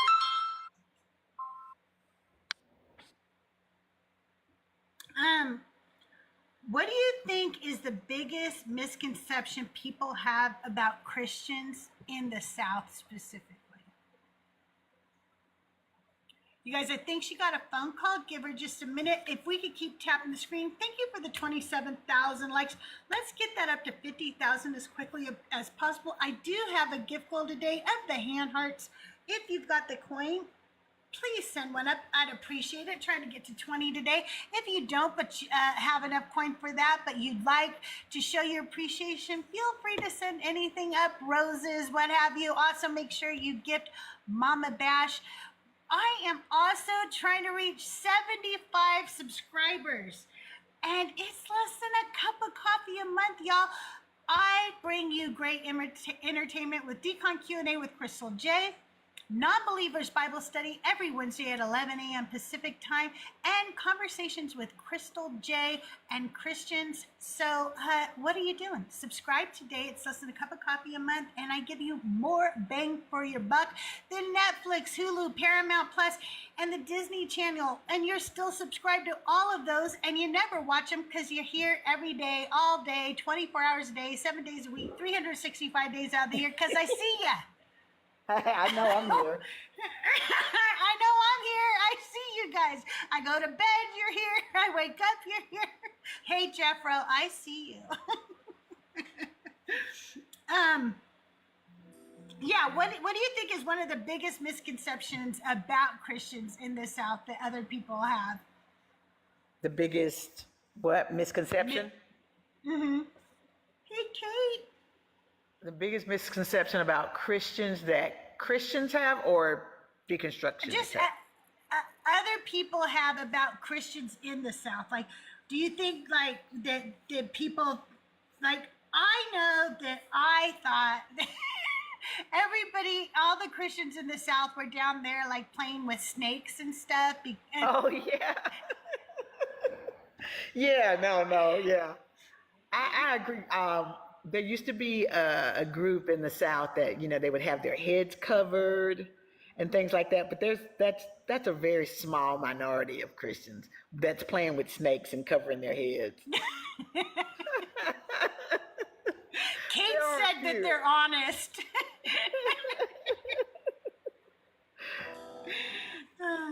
Looking back, do you feel your faith journey made you stronger in ways? I think Is there so. things about it that made you stronger?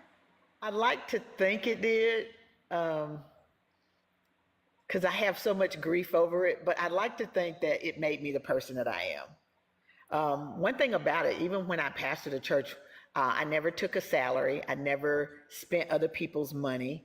When we did collect money, it was to help people in the congregation. So we bought cars, refrigerators, stoves, washers and dryers. We fed people. We did good with what we had. So I don't feel bad in that sense. I just felt bad that I was giving people the wrong advice. You know what I mean?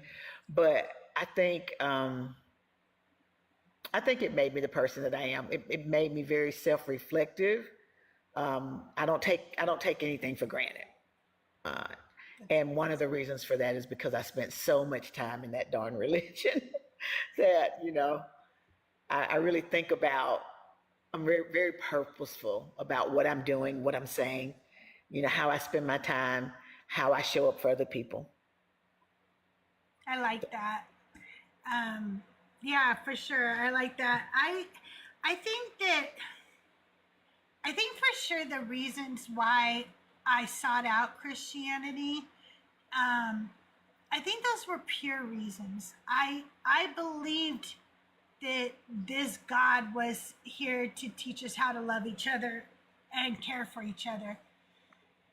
And that's what I wanted to learn, and that's what I wanted to take away. And even though they kind of have that message a little screwed up, I still think that that's what I went away with. I want to love people. I want to help people, and I want to meet them where they're at, you know? Right, and yes. So I think that even though maybe I went down a little wrong path to try to figure all that out or whatever, I think I still take that with me. I'm still want to do outreach, you know what I mean? So Yes, I agree. I agree. Did you feel supported when you were in your church community, or do you feel more like you were the support of the church community? No, I felt supported. People really, I had a really good group of people that supported me. Like even to this day, I have people that call me. Like I wrote a book, so I have people teaching Bible study from my books. So they'll call me that's even cool. now. Oh, it's terrible. It's terrible. Um, so yeah, I felt really supported, which made it more difficult, I think, to leave. I think if you don't feel supported, it's easy to just step away. But because I had so many people around me, it made it very difficult for me to leave them. And maybe that's why I stayed so long, I think. Looking back over it, I Yeah, think, yeah. for sure. You guys, just a quick reminder, if you have a question for Mama Bash, you can come on up. The guest box is open. And if you are shy, your microphone's not working, your headset is broke, you can buy one on the TikTok shop. No, I'm just kidding. You can just ask your question right there in the chat. I'll be happy to read it out to you, to Mama Bash. And Hey. just Is that come Lord? on up. Lord, you changed your name That's to Lord. what's it? Two what? Two naked people. Two naked people. That's so funny. She cracks me up. I know, right? What was one thing when you were a believer that you believed so strongly that it was like kind of one of the hardest parts to realize in your deconstruction? That God was a healer. I really believed that because of those scriptures, in the New Testament where he's going to, and like, wasn't it Paul whose shadow was healing people? I just thought, wow, yeah. this is a God that can heal people. And then it just started dawning on me, hey, I'm not seeing people get healed like that. And that was very disappointing. That made me That sad. is very disappointing. Yes. Like, it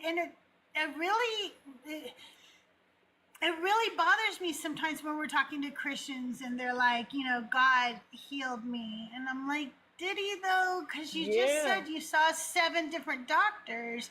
Right. And then my cousin had the same thing and they're not healed. Like, so what are you talking about? Like, I don't think it's God that did that. I don't know. I know.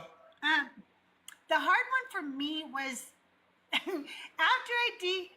after I no longer believe, we'll say that, because I believe deconstruction is a freaking journey. And I think if so, done too. right, it's you can do your whole life because there are many things you can deconstruct, Yes. because of the religion, because of how harmful it is. And I remember when Justin said that Jesus did not fulfill one messianic prophecy. And I was like, nah, like, that's why I believed, right? Like, okay, all the rest is BS, but he at least fulfilled something because that's why we believe he's the one. Right. And then to find out he didn't, I was just like, you have got to be kidding me.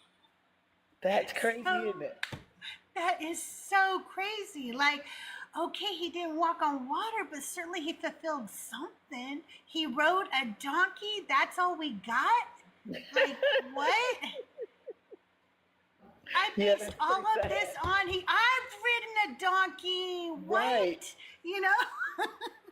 Right. Tahir says heaven was one of the hardest things for her to let go of. I think the eternal life was hard for me to let go of, but at first I didn't have to because I was just saying there was no Christian God. That didn't mean there was no afterlife at first for me, It would be a while before I think I came to the conclusion that I really didn't believe in an afterlife, either good or bad. I just didn't believe in one, But I also don't believe we know. So, I mean, frankly, there could be something, but I don't believe there is. I just Right. don't see any proof for it. I Justin agree. and Thinker have shown me so many things in the Bible I never noticed before. Yes, people, Justin, Thinker, Joel, Rhea, El Oso, Macklister, listening to all these people all the time, they show me something that I'm like, are you kidding? Right. I get kind of mad at myself. I'm like, were you asleep? What were you doing? Where was your brain, Crystal? Why? Oh, I remember you had thought-stopping cliches like lean not unto your Lean own not to your own understanding. understanding. Yep. Absolutely. Yeah. His ways are Yep, not our absolutely. ways. Oh, yeah. Um, was there a particular Bible verse that once shaped your life? No, we kind of talked about Yeah, that, we so I don't talked want about to that do one. that one again. Did anyone ever question your faith because you didn't seem to fit into the mold they thought a Christian should fit into?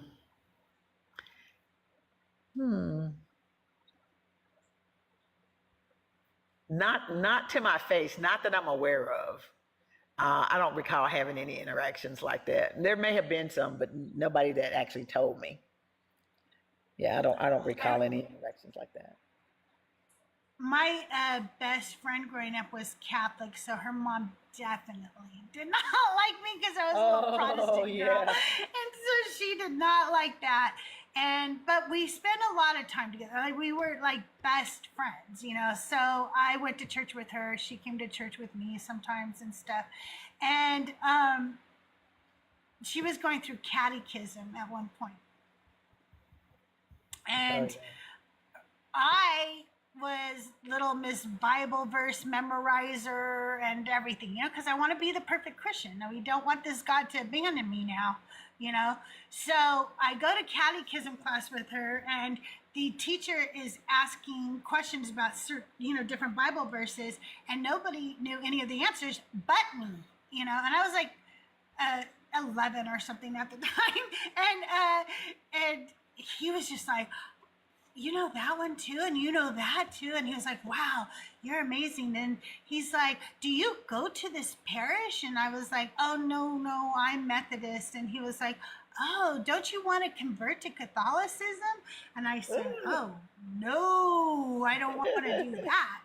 And he was like, why? And I said, oh, and remember, I'm 11 talking to a grown man. And I said, well, I don't really want to tell you because I would never want to do anything to affect your faith.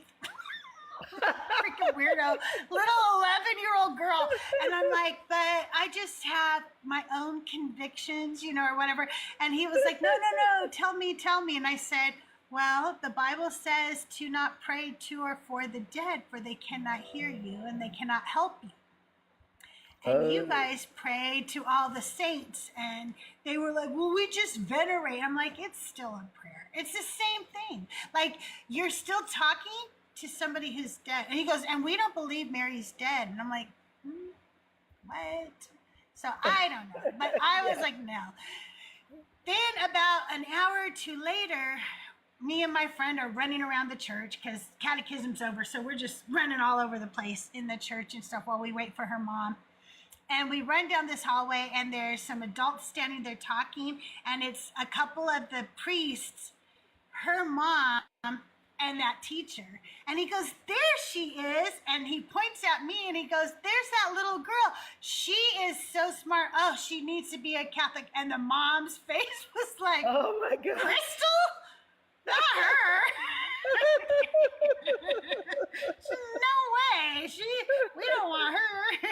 That's funny. Cyber Deconstruction says, hey, Mama Bash, how are you? Hey, Cyber.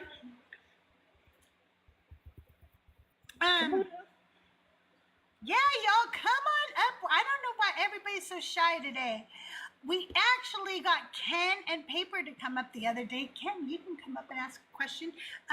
Cyber, you can come up and ask a question. Tahir, if you have more, get on up here. Let's see. How do you feel like your faith influenced your children? Bash is the oldest, so he got the worst part of the indoctrination. But one of the things that I encourage my kids to do is to always think for themselves. So I would always say, like, if he ever came home and said blah blah blah blah, whatever, I would say, well, what are your thoughts about that? I would always challenge them to think and not just go with the crowd. So even though he got the worst part, his dad was very abusive. He got the worst part of that, but he was also the first one to deconstruct because I encouraged him to think for himself.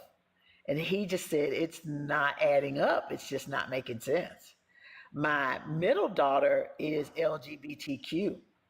So she was kind of misplaced, you know what I mean, in the religion. So she kind of pulled away earlier too. The youngest one, by the time she came along, we weren't as strict in church. And so she was more free to, find out and experiment and, look at other things. But I would say Bash had the worst of it.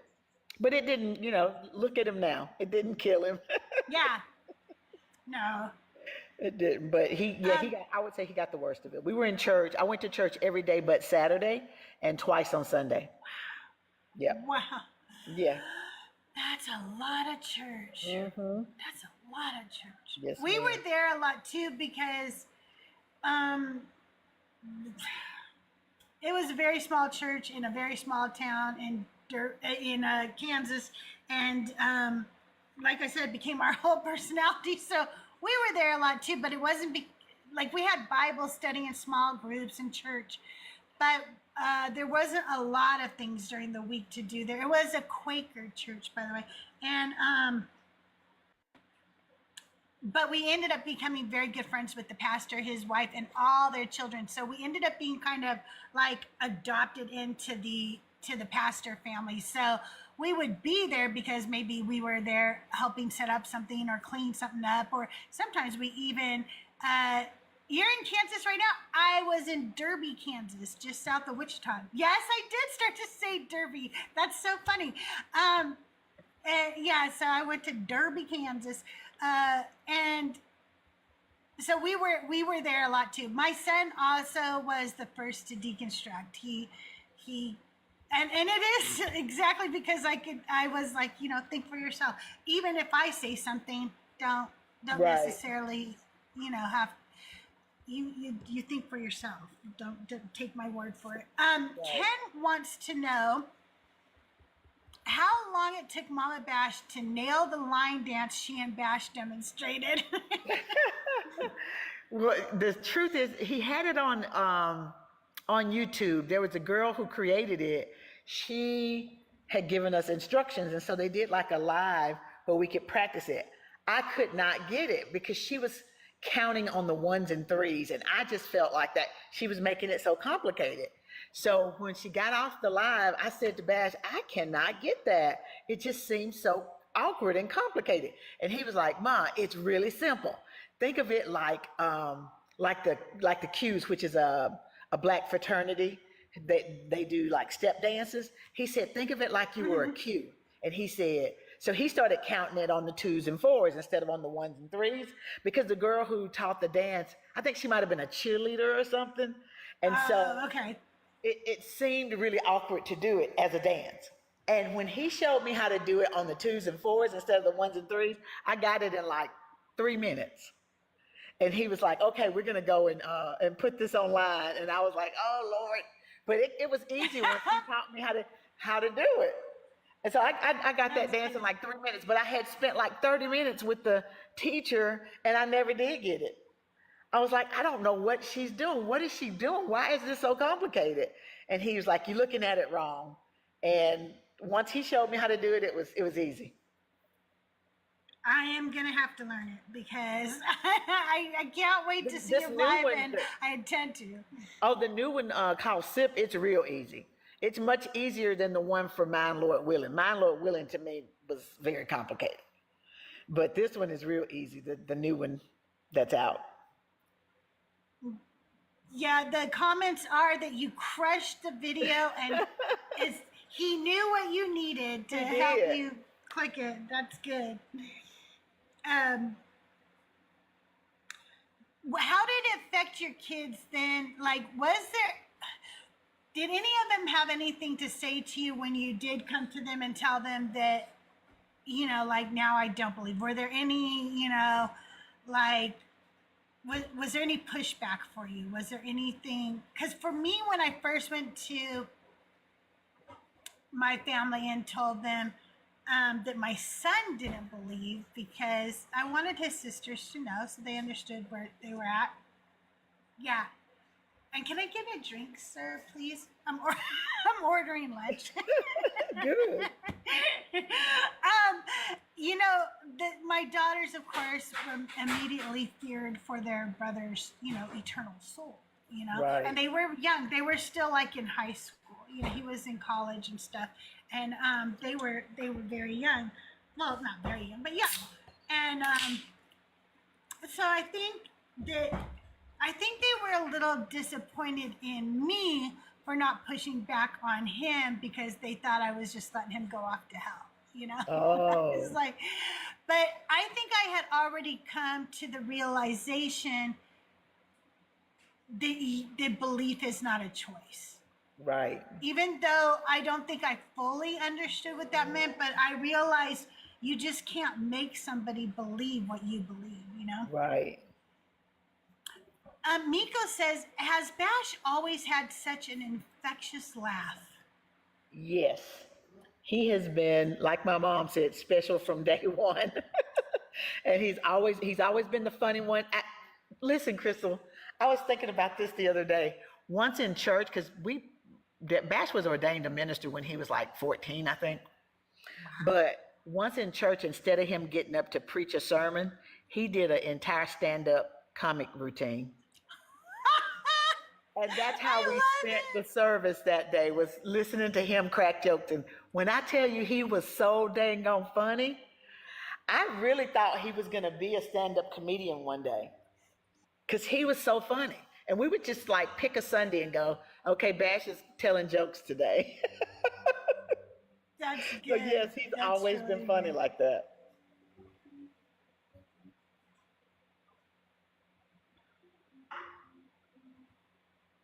What was one of the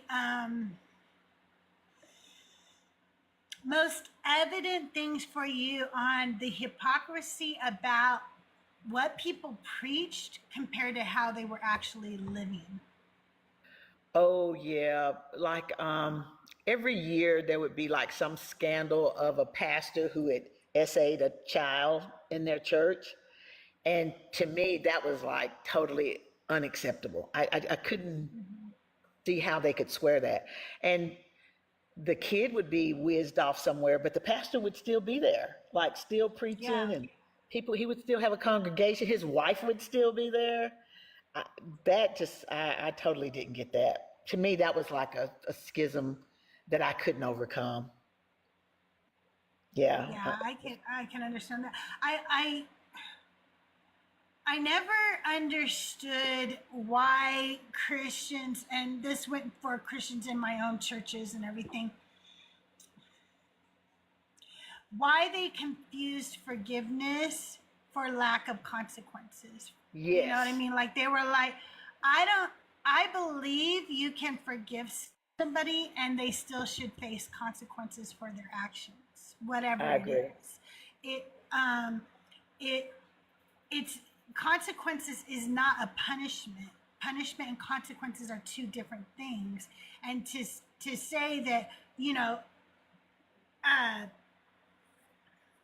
this pastor does this and now he has to pay for what he did, those are the consequences.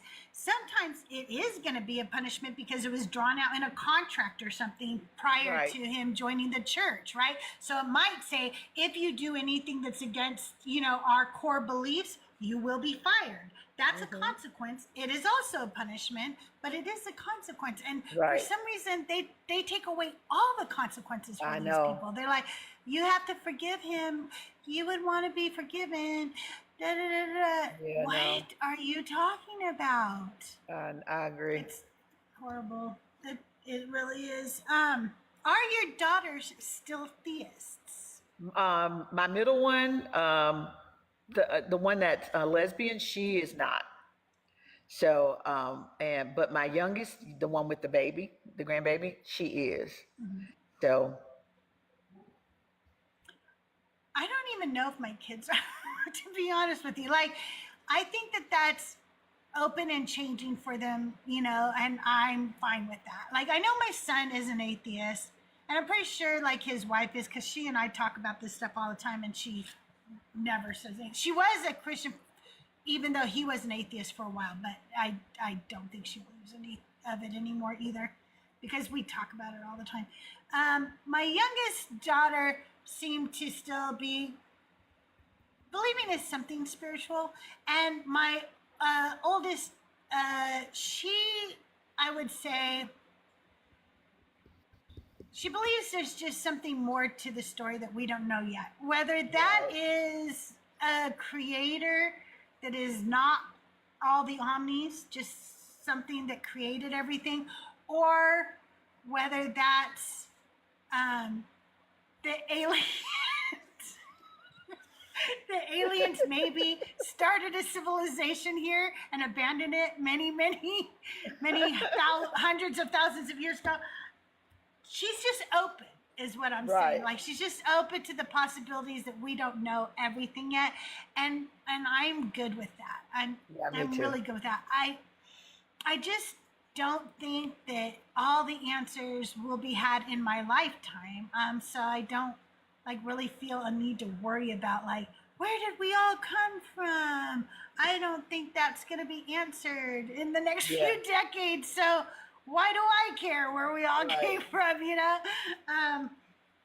I don't think it's God. I don't think it's Yahweh. That's one thing I know.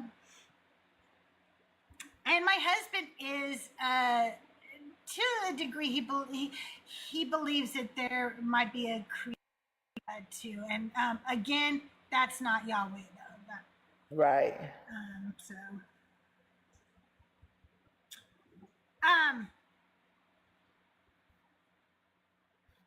Was there ever a time that you were asked to do something in your church life that made you feel uncomfortable?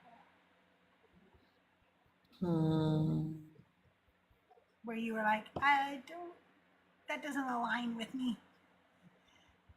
Not really, because I was in leadership, I could pretty much do whatever. I suddenly can't hear you. You can't hear me? Can you hear Mama Bash? Can you not hear me?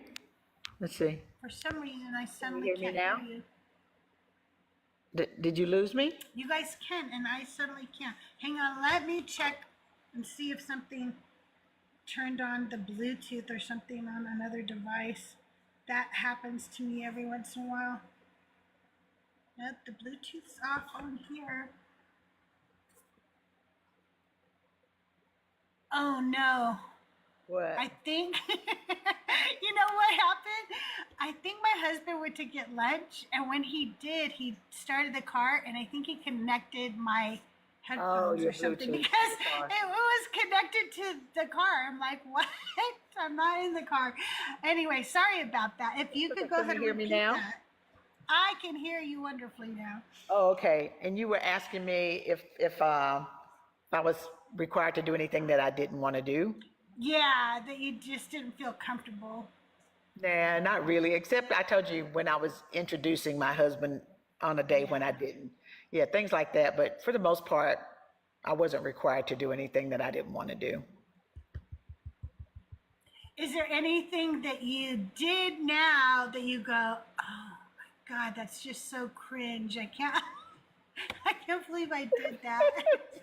Yeah. Or is there a lot of things like that? I wrote books. Well, I wrote 3 books, and one of them called A Woman's Place, where I talked about like women in the Bible. And then I wrote a book talking about like being Hebrew Israelites. And then I wrote a deliverance manual where you cast out demons. And I think that's pretty cringe. Looking back it on would it, I'm be thinking, fun. what in the world? It would be fun if you did lives based on your books where we could all like deconstruct your books. Oh my God, that would be that so would be fun. kind of fun. That would be hilarious. Oh my God. Just go through Mama Bash books. Yeah, and go, okay, there you go. See here, this is wrong. Oh, see, this is wrong. you guys, if you're over in the YouTube chat, hi Jag, hi Jermaine, hi everybody. If you have a question, please feel free, but make sure you put like a question mark after it so I realize it's a question, because otherwise I just see chat scroll. Yeah, that would be fun. I think that would be a really fun event to just go through. I found an old apologetics book. It's really old too. I want to say it's from the early 1900s. But I was thinking it'd be kind of fun to go through that and just tear apart these old, and they're still the same apologetics. I'm like, this doesn't change. Like they got nothing new to say. Which is so crazy. And Ken says he was an IRC chat apologist. Oh my goodness. I probably was too. I know that I probably was like when we used to just do forums on the internet.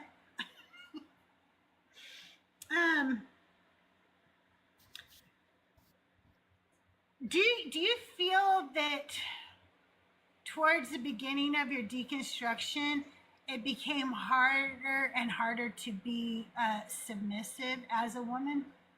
Yeah. In general, like not even just to your husband. Yeah, definitely. I've got a friend right now. He's a pastor, and he said the first time he met me, he said something to me, and he said I just ate him up. I don't even remember what it was that he said, but he still laughs about that because I had gotten to the place. Not only did I refuse to submit to my husband, I just refused to submit to men. Period. I was just like, y'all don't know what y'all talking about. And I'm just not having it. And I was just over it, the whole thing. So yeah, it got really, really difficult to hear men tell me, how great they were and how much in charge they were supposed to be and how women shouldn't speak in church. I was just over it. Oh, me too. Over so much of the,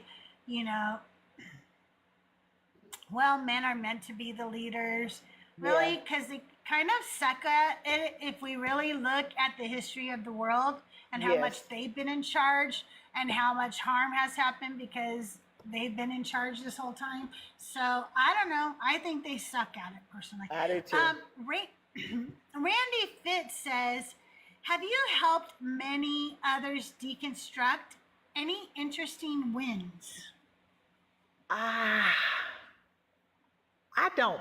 I want to start by saying you do help people deconstruct because you help me, okay?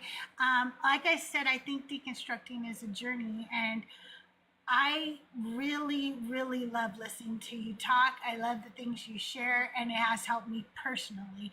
But for real. And I know many, many people in the community feel the same way. Like you're very positive, you're very powerful, you always give like a very fresh, loving and kind look at a picture, whatever it is that we're talking about or what's being discussed, and it really helps me. Oh, wow. Thank you so much. I don't know that I've only just officially started doing deconstruction lives like 4 weeks ago. So I don't know how much I've helped people in that, but in my everyday life, I just kind of live. And if people ask me questions about it, I'm happy to share, but I haven't made it like a mission to go after people and deconstruct them, because I really feel like it's a very personal thing, because, we're all in it. We were all in it for one reason or another. And I don't want to pull the rug out from under people. I think you just have to wait. It's like you wake up one day and you go, why did I believe that? Why was I thinking that? Right. And it's really gradual, I think. I don't think it's a day when you can say there was a win, like check that out. Kind of like, it's totally the opposite of when we were going after trying to convert people to Christianity, where we'd have everybody come up to the front and pray some kind of a prayer or baptize them, and you check them off. That's a win. I don't think deconstruction is like that. I don't think deconstruction. I don't know. Mezzo and Joel keep tallies. I know, that's hilarious. I think that's funny. They are. They're funny. They crack me up. Yeah, I have been watching some of your recent lives, and those are always amazing. And I'm so glad you're going live now. I really love that. I'm Italian proud, Tigers. Yay to hear. And I agree. Like, I think that when I first deconstructed, I didn't want to take anybody's faith away from them, because for some reason I thought that would hurt them Yes. in some way, because I think that I felt so much grief when I first deconstructed. Yes. When I first realized I no longer believed, there was definitely a grieving period. I grieved the loss of my best friend, because Yes. Jesus was my best friend. Mm-hmm. I grieved the loss of eternal life. I grieved the loss of the community and the entire personality I created for myself around this book and this belief. What was I gonna do now? You know, Right. who am I? Who the fuck Right. am I? You know? Yeah. So there was a lot of grief, and I didn't want to put anybody through that. But now I realize, no, we need to get these people to pull that Band-Aid off. Yeah. We need to start healing this world from this religion. That's what we need to do. I agree. I do think that people, they kind of come to it on their own, and it's gradual for some people, and it's hard to watch though sometimes. Like I'm in other people's lives, and you will bring them directly up to the point, and then they would just turn a backflip. Oh no. Yeah. It's hard to watch. It's very hard to watch, and to think that I kind of was instrumental in causing that. It's very rough. Yeah, it is rough. I remember just a couple of weeks ago, or you guys will know in chat when it was. Justin had this regular up. His name is Creed, and everybody right away when he went up was like, "Oh no, not Creed again!" And you know how that is, because we got Bitter Truth and J Rob and everybody who we go, "Oh no!" Oh, not yeah. that again," And so everybody's doing that in chat, but I was like, I don't really remember if I've heard this guy speak, or if I have, maybe it's been a while. I'm not really sure. But as he's talking to Justin, he's like, "Yeah, but what about this?" And you know how Justin is. He's just like Yeah. tearing everything he brought up. Justin's just tearing it apart, And you could hear it was like air just leaking out of a tire or something. You could hear him become more and more deflated as the conversation, and my heart just sunk for him. I was just like, oh my God, I can hear him deconstructing live on the air right now. This is wild to me, And he was like, "Let me just say one more thing, and then like if this is wrong, then I promise I'll never come back," because he could tell like the people were tired of him coming back with the arguments and stuff, and Justin's like, "No, like you're fine to come back," or whatever. He's like, "No, I won't ever come back, I promise," And I don't know, maybe it was, I don't remember what it was. I'd have to re-listen to it, but of course, whatever it was, Justin tore that down too, and you could hear him slink away. And then he joined our Discord server. And wow. now he's in our server. He's deconstructed, and it's amazing. And so, That's awesome. yeah, it's really awesome. And I don't know.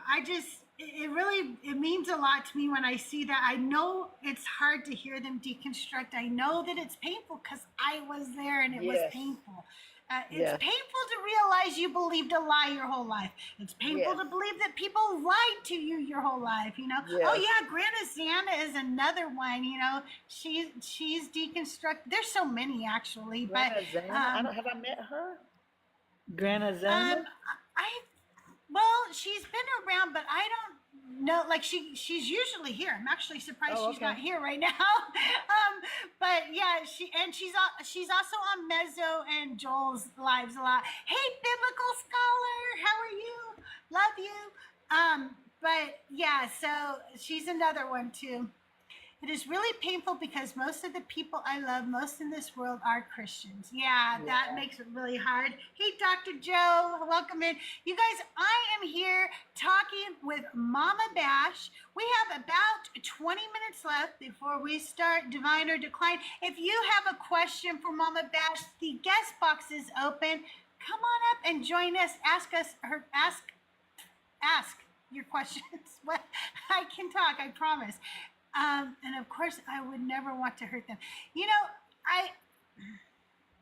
I understand that, and that's probably why I don't talk to most of the people. Like, I know I wasn't really in my sister's cousins all their lives anyway. As I've talked about, we weren't really close anyway, so I certainly did not come out to them as atheists because, like, I don't tell them hardly anything. So why? Thank you, Dr. Joe. Why would I tell them that, right? But I don't try to make it a point either to like have contention with them about their beliefs versus mine. You know, I don't know. I don't feel a need to do that. But I do miss some of my friends, and my best friend is a Christian, and part of that, of the reason she's such a devout Christian, is because of me, and that one's hard to watch. That's hard to Oh, watch. You know? yeah. Thank you, Dr. Joe. Thank you so much for all the hand hearts. I love you.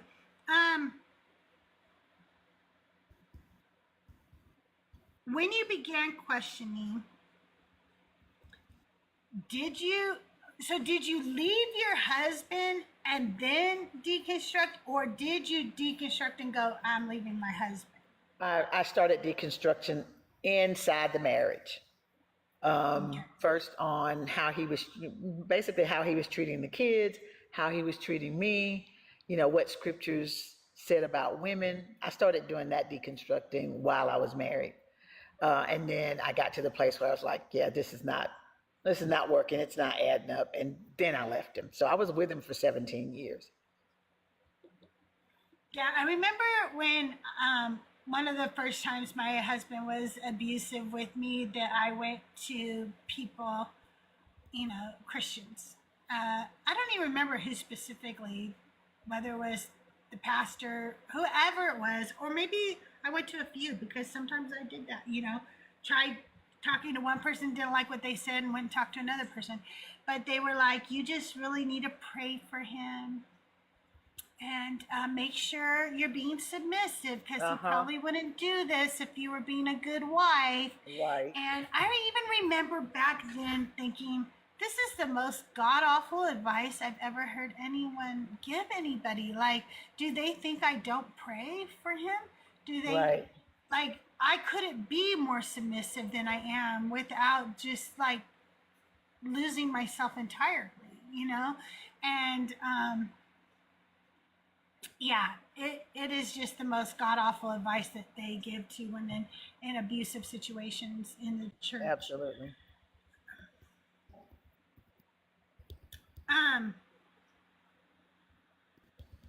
Do you feel that leaving Christianity changed your sense of identity? Yes. Yeah, because something happened when I left, because as a Christian, I dreamed a lot. I used to have all these very vivid dreams. I kept a dream journal. And so I lived a lot of my life based upon those dreams. And when I left Christianity, I stopped dreaming. Wow. So I kind of missed that, because that was like a really big part of my life. I would wake up in the morning and go, oh, I dreamed such and such and such and such. And I haven't, well, not that I don't dream, I'm sure I do, but I don't have the kinds of dreams that I remember and can get up and journal about anymore. And so I think that kind of changed me in some ways.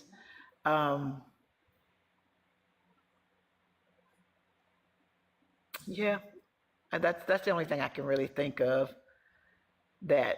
Yeah, I think it does. Like, it has to change your identity, especially if that was your identity, right? Right. Like, so obviously that's not your identity anymore. So you're definitely going to have major changes. I just want to say hi, Miss Charlene. I did see you come in. I just want to say hi to you real quick. Hey, Miss Charlene. Miss Charlene, Dr. Joe, if you guys have questions for Mama Bash, come on up and ask your questions. Yeah, I think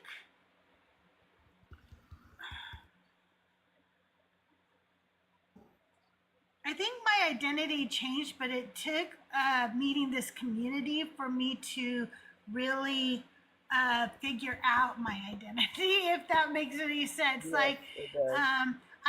my kids were now grown, so I wasn't stay-at-home mom anymore. I wasn't Christian Crystal anymore, and I Yes. needed to. During the time of my deconstruction and depression, I lost my business that I had been building up, and yeah, I think I have found myself again, and I feel really good. I I like helping people deconstruct. I like talking to people and learning about them and learning new things in general. I like learning, and I think that I was kind of stagnant on that until I met this community. This community makes you want to learn, don't you think? Yes, it really does. Like, they really do. Like, I mean, I never cared at all about philosophy, but I do want to learn some things about philosophy. Hey, thinker, thank you. I want to learn, what's the ones for? What's the ones for? They said put a 1 in the chat if we appreciate you. Aw, that was sweet. Yeah, so I think that that the learning has been the biggest thing, because now I read like philosophy books and history books and theological books, and I think that it was very stagnant before that. Hi, Brian. So yeah, I think that that was one of my biggest changes in my identity after deconstructing, was the amount of learning that I craved, really. Yes. Yes. What was one of the hardest traditions or rituals, either one, tradition or ritual in Christianity, that you either changed or gave up or whatever? Christmas. And I gave it up before I left Christianity. Like I said, whenever I would find something in the scripture that I thought was contradictory, I would just give it up. And so my mom was huge on Christmas. She would like decorate, and she would put out the snowmen and the manger scenes, you know, and she had it all. Yeah. And I remember saying, I'm just not doing that anymore. And that kind of broke up the whole family, because that was like a big time for all of us to come together, you know. And I think that was probably the hardest one, was giving that up. My youngest, I'm not sure if she ever had a Christmas.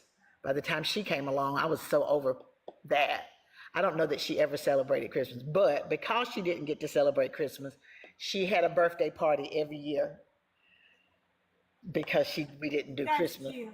But yeah, I think Christmas like was that.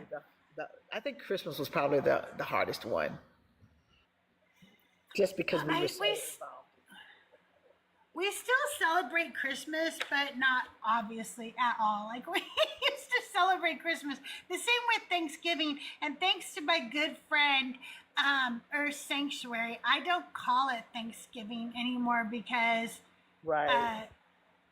it's a disgusting holiday made by a bunch of colonizers. So instead, we call it Harvest, or, you know, Family Festival or whatever, but it's Harvest Day or film, but it's about our family now, and not about thanking some imaginary God. We thank each other. We thank each other for all the hard work we do in this family. We feed each other on that day, and we have a funny Thanksgiving. ritual that we do that we started years ago, back in the 90s. If you play video games, you will know that Thanksgiving is a very important time for video game players because often new consoles and new video games are dropped, okay? And when the kids were little, we would go buy their Christmas presents at Thanksgiving time because they would all have like the sales and stuff, right? Right. So the new console would drop or whatever, and we'd go buy it so we could give it to him for Christmas. But my husband at night couldn't stand it, and he'd open it up and he would play with it. He would be like, come on, just let me play one game. I don't want to wait, you know. And so I was like, why don't we just start giving, like, it'll be our thing. At Thanksgiving time, we will give each other video games. And now we do. And to this day, we still do. And there's a video game site online called Steam. And a lot of times we'll just buy each other little cheap games on Steam from our Steam wish list. Or, you know, if we'll buy each other like Nintendo games or whatever. And then we all play video games together while we eat a ton of food on Thanksgiving weekend. So that's how we spend the whole Thanksgiving week. That sounds like fun. We do something similar. We don't do like the traditional Thanksgiving. We do Mexican food. So we'll do tacos and nachos and margaritas. And we play spades and be it whist. So we play cards. And that's what we do on Thanksgiving. So that's how we'll also play. We play Cards Against Humanity a lot too on Thanksgiving weekend, and that is priceless when you play that game with your family because it is very naughty, and you have to say stuff in front of your mom. How is it? What's it called? It's called Cards Against Humanity, and it'll be like, somebody will have to explain it better than I, but. Okay, I will read something, and you guys all have cards in your hand, and you have to play a card that kind of goes down with what I read to you, and then I get to vote on which one I think is the best, and that is very subjective. Some people find what is the best is the funniest thing that is said, okay? Because they're very inappropriate, vulgar cards, okay? They're not like, just like, they can be very vulgar. And so, I don't know, might say something like you slept with your mom, and you're saying that in front of your mom. Oh, wow. You know? So, that's funny. it's just a silly game. Hi, Miss Charlene, how are you? Miss Charlene. Hi, Crystal. Hi, I say hello, Crystal. Hey, Mama Bash. How y'all doing? We're doing good. Crystal, you know what? I play that game too with my son, and I know exactly what you mean. It's fun, and I love it. I love it because I try to get the dirtiest thing in my hand to play. Me too. Me too. You think you're gonna embarrass your mom? No. I'm gonna embarrass you today. Exactly. And that's what I be trying to do. Yes. Exactly. But exactly. Mama Bash, I had a question for you. Yes, ma'am. Do you, at this point in your life, do you miss it? And if so, what about it do you miss? Christianity? Yeah. No. Christianity, the church, or anything? No, I don't miss church at all. I've been I haven't actually gone to a physical church in, let's see, since 2010. So I haven't been in a physical church in like 15. Well, actually, I went like for funerals, of course I have, but not for a church service since 2010.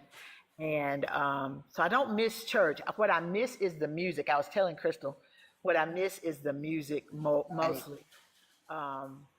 But I don't really miss church at all. No.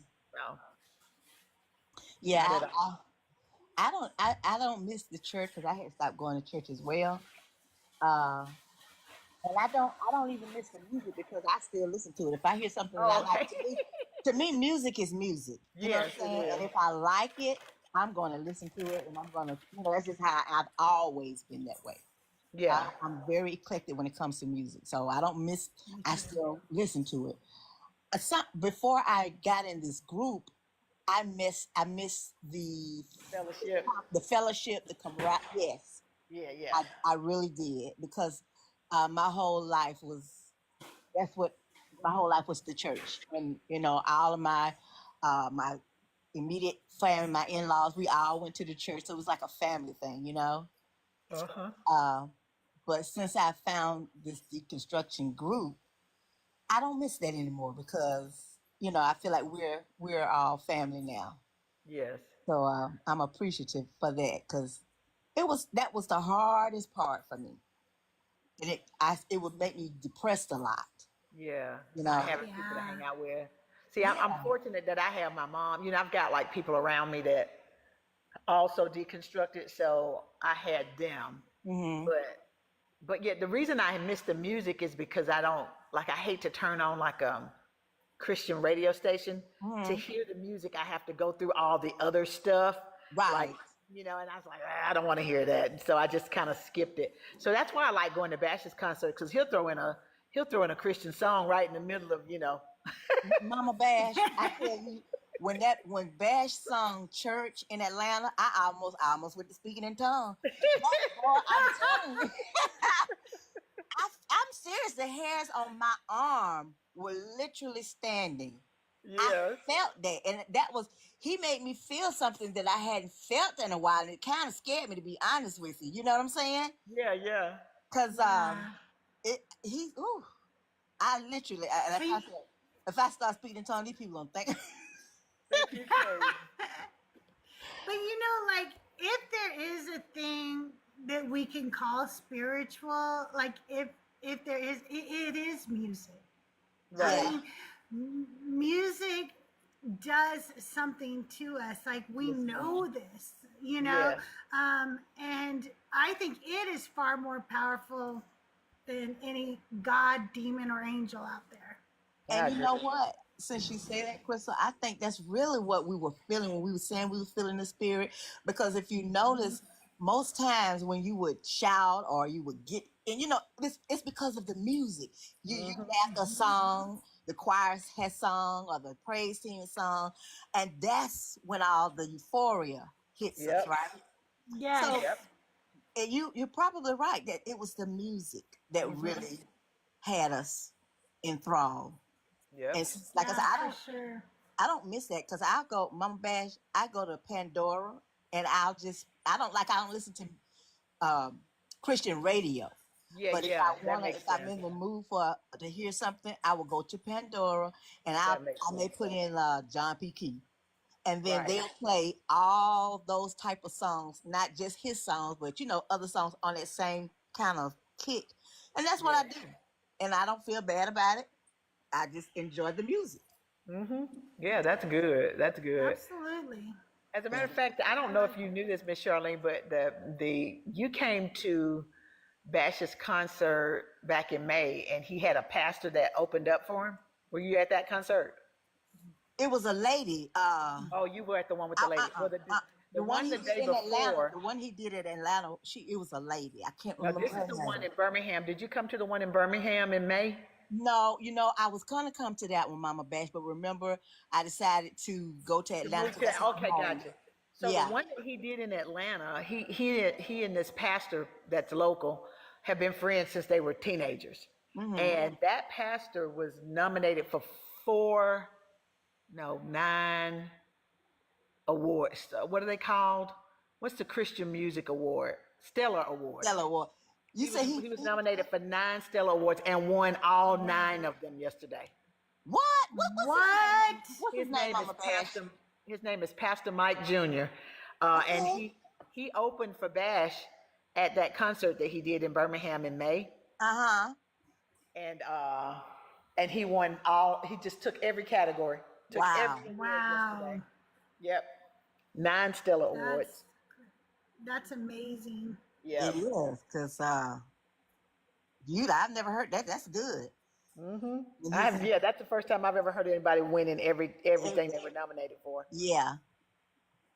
Yep. That is really I good. can't wait. I can't wait for Bash to get his Grammy. I know, me too. I can't wait because this album is so hot, Mama Bash. It is. Yeah. It really love it. is. And Bash is so funny Oh with my those God. commercials. I was talking to, I told you my friend girl in Atlanta. She went to the concert with me, and Atlanta is my home. And so my friend, she and I have been friends since high school. So we've been friends almost over 45 years.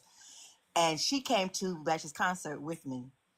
And she was the one who called me last night and was like, girl, have you seen, she was just talking. Have you seen Bash's video for Sip? I said, girl, yeah, we were just going on like teenagers in school. Oh, girl, she said, I love it. I just love it. Then I asked, then she said, is he running for mayor? I said, girl, Bash is crazy. I said, he's been making all those little funny commercials, to help him promote his album. I said, but no, he's just crazy. He's funny. So we are in the middle of a mayoral race in the city, and the election is August the 26th. And so he was he was using that as kind of his motif for dropping stuff about his album. Right. But it has been so funny, and they have been so good that people literally thought he was running for mayor. Now, how would he feel if those people did a write-in on it? That would be Wrote so his funny. name in. You guys heard it here, August 26th. Get out and vote Pink Bear, I okay? know. Make sure that's with a Y, P-Y-N-K, okay? Everybody write that in. That is so funny. But that has been the funniest thing watching that. It's just been hilarious. All of them are hilarious. When he did the karate kick, I thought I was gonna die. You hear me? Oh yeah. I was like, you better sit somewhere down for you That's a sprang crazy something. child right there. You're gonna pull something. Pull something. Yeah. Okay, well, you have to stay up here now, okay? Because we're about to play Okay. Divine or Decline. You guys, if you are in the chat and you want to join us up on the stage right now, it is time for everybody's favorite game, Divine or Decline. And if I don't see you jump in the box, I'm going to start inviting you up, and you will have to come up because it would be rude for you not to. So jump in the box, or I'm going to invite you up. I see Mr. Coco is here. He played before. Ken, you need to be invited to come up too. Let's see. Who else should I invite here? I'm going to invite Dr. Joe to come up. Y'all can't be this scared to come up and answer some Bible questions. You can't be. I won't allow you. Miko, do you ever come up? Well, I can't even invite you, Miko. Why? Let's see, who else do we got here? Is Thinker still in here? If Thinker is, I'll invite Thinker. Who else? Who else? Y'all, don't be scared. Come on up. You would, but you're driving. Okay, fair enough. Okay, fair enough. I really would, but I'm about to make some calls. Oh, you guys. All right, it's going to be the three of us. Everybody better be cheering for these beautiful people up here right now because you're leaving them high and dry out there, you guys. All right, here's how the game works. I am going, Mika, don't be scared. It's just funny. It's just silliness, okay? We're just having a good time. I'm going to read you a phrase, and then if it's from the Bible, and just to be clear, the New American Standard Bible, that would be divine. You're going to say divine, okay? But if it is from the Quran, the Book of Mormon, or I made it up, then you're going to say decline. Okay. So it's divine or decline. If you are a subscriber in chat right now, drop the divine or decline stickers so everybody can see. If you haven't subscribed, again, what are you doing with your life? I bring you great Decon Q&A with CrystalJae. I have some great people coming up, and I don't know. I'm just a nice lady. You should subscribe to me. Look at there's Tommy. Tommy J, why aren't you up here playing with us? Get up here, Tommy J, and play with us. There's the Divine or Decline stickers. Yay! Tommy J, my twin. You guys, Tommy J Hello, and I are beautiful both, people. we both share a birthday. So he's my twin. And we're both J, you know, so. Uh-huh. Hi, Tommy. Okay, Mama Tommy's Bash. played before. Hey. Tommy knows the game. Okay, so remember, Bible, divine, anything else, decline. Here we go. Tommy J, I'm starting with you, all right? Better is a little with the fear of the Lord than great treasure and turmoil with it. Tommy J. All right. And did you tell me about what verse you're reading? Yeah, it's New American Standard. You're breaking up a little bit though, but it's New American got you, hold on. Standard because that's copyright free. That way they can't come after me for using it. Yeah, I every said week. decline. Okay, Miss Charlene. Excuse me. I'm gonna say decline too. All right, Mama Bash. I'm gonna say divine. I feel That like is I remember that divine. scripture. Oh wow. That is Proverbs I thought that 15:16. was Proverbs. By the way, the two best players from chat so far that I've seen have been Fee and Bash. Cyber Deconstruction though came up here and he knows the Book of Mormon and the Quran, so he Oh, kind of kicked wow. butt. But okay. Do not mix the seed of the olive with the seed of the fig, lest both wither before the harvest. Tommy J. That sounds sounds like one of those Deuteronomic or Levitical laws. I'm gonna say divine. All right, Miss Charlene. Okay, this version is throwing me off. The version of the Bible. Yeah, I know, right? You know, I'm trying to like, okay, Would you say it again, Miss Crystal? Sure. Do not mix the seed of the olive with the seed of the fig, lest both wither before the harvest. I'm gonna say divine. Okay, I Mama don't know. Bash. I'm gonna say decline. You know what I think that is? That sounds like something in the Quran to me. I don't know why. That's what That I is would. from the book of CrystalJae. That is me. Okay. Mika's. I don't think I'm good at this, baby. I'm not. First of all, the version of the Bible is like freaking me out. Okay, I'm sorry. I know. Miko says that I should play poker. I do play poker. I mean, yeah, that's pretty good, Crystal. Okay. And whoever saved, excuse me, a little bubble in my throat. And whoever saves one life, it is as though he had saved all mankind. Tommy J. Decline. Miss Charlene. I'm a decline. I'm not just following you, Mama Tommy. Bash? I don't you think I am. I'm gonna decline too on that one. Good job, everybody. That is from the Quran. That is 532. I just took out the word Allah out of there. Okay. A fool's mouth is his ruin, and his lips are the snare of his soul. Tommy J. Can you read it one more time? Sorry. Sure. A fool's mouth is his ruin, and his lips are the snare of his soul. See, that sounds like James.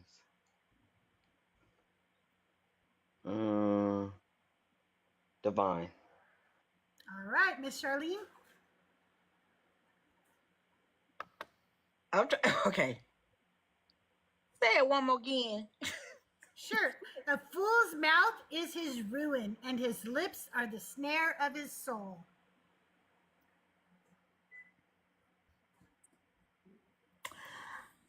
I'm gonna say that's got to be in somebody's book. Now I don't know who book it is, but That's got to be. It's got to be in somebody's book because I felt that in my shanana. I'm gonna say, I'm gonna say divine. All right, Mama Bash. I'm gonna say divine. It sounds like a proverb.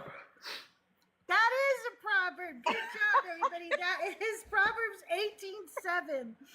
All right. Number 5. And they did bow themselves down before him, for they knew not the power of God, which was upon his countenance. Tommy J. Divine. All right, Miss Charlene. I'm gonna say decline. I didn't feel that. Mama Bash. Yeah, I don't recognize that one either. I'm gonna say decline. That is decline. That is the Book of Mormon. By the way, I use the 1830 edition Book of Mormon because that is also copyright free. Okay. The other day I was doing this, and I always try to mask certain words because certain words will give it away to you. Like, for instance, the Book of Mormon mentions books that you guys would be like, that's literally not in the Bible, right? So I try to mask it and stuff, but I totally forgot on one of them, and the word Quran was in the first. I'm like, I think you guys are all gonna get this one. I don't know. Okay, number 6. You shall not round off the hair on your temples or mar the edges of your beard. Tommy J. Oh.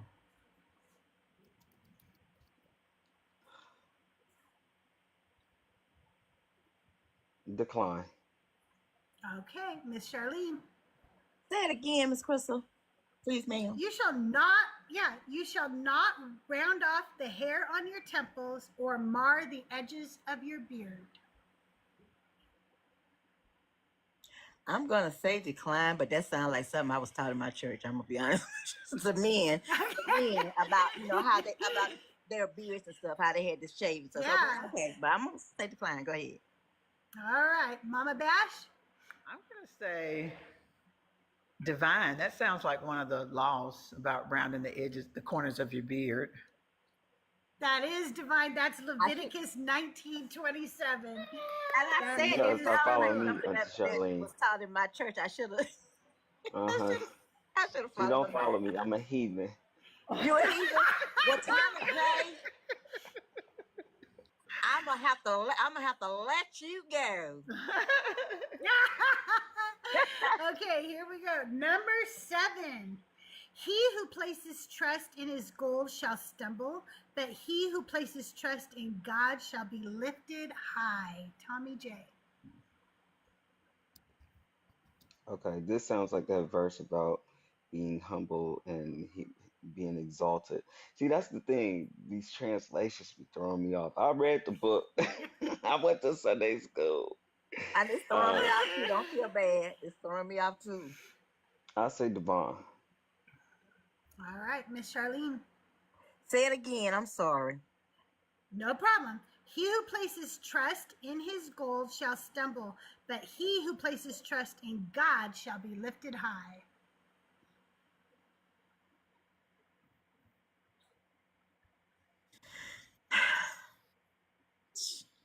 CrystalJae, I'm gonna have to charge you. you making my brain cells work. Okay. I don't appreciate it. I'm gonna say divine. All right, Mama Bash. Okay. I'm gonna say decline. I mean, it sounds familiar to something. Yeah. But I don't think it's in the scripture. You're right. It's in the book of CrystalJae. I made that up. That is not. See, You know, because I was thinking about, I'm thinking about the rich man can't go through the aisle. Right. Yeah. So I'm like, okay, is this okay. and see, that's the thing, Crystal J.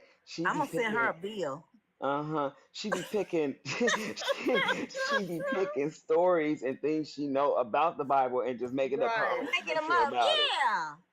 I think on Tommy J's life, like I had just read about how the Israelites were stiff-necked people. So like I made a verse about you are stiff-necked people, and I will, and they were like, oh, I've heard stiff-necked in the Bible. Oh, You're that's fine. Okay. sneaky. You have, let me I'm sneaky. put my good eye on you. Yeah. All right, number 8. And we have already created man and know what his soul whispers to him, and we are closer to him than his jugular vein. Oh, God. Tommy. Decline. Okay, Miss Charlene. I'm gonna decline that, and I really hope it's not in there. Yeah, me too. Okay, Mama I'm gonna Bat. decline Okay. it too. I can teach you something about the game. If I say the word jugular, it's from the Quran. That's from Quran. Okay. When I heard the word jugular, I was like, I don't recall that. Yeah. And if I say white, it's from the Book of Mormon. Okay. Okay. Anything Okay. pure and white is Pure from and the Book. white is Okay. right. Okay. Gotcha. Okay. A friend loves at all times, and a brother is born for adversity. Tommy J. I'm gonna try and play a statistics game because I really don't know. I guess divine. All right. I was gonna Miss say divine. Charlene? I was gonna say divine. All right. Mama Bash? I'm gonna say divine too. I feel pretty certain friend loves at all time is in there. Yeah, that's what I was thinking about too. Good job. Yeah. That is Proverbs 17:17. I like it that a brother is born for adversity. Does that like is because like Civil rivalry rivalry. or something? Yeah. Is that what it is? Because it's That's a so natural funny. it's a natural thing, I think, at some point between siblings. Yeah. At some point you're gonna, be jealous, you're gonna have envy, you're gonna just bash heads. So yeah. Yeah, for sure. All right, you guys, this is the last one. This is for all the marbles. Winner take all. Uh-oh. Number 10.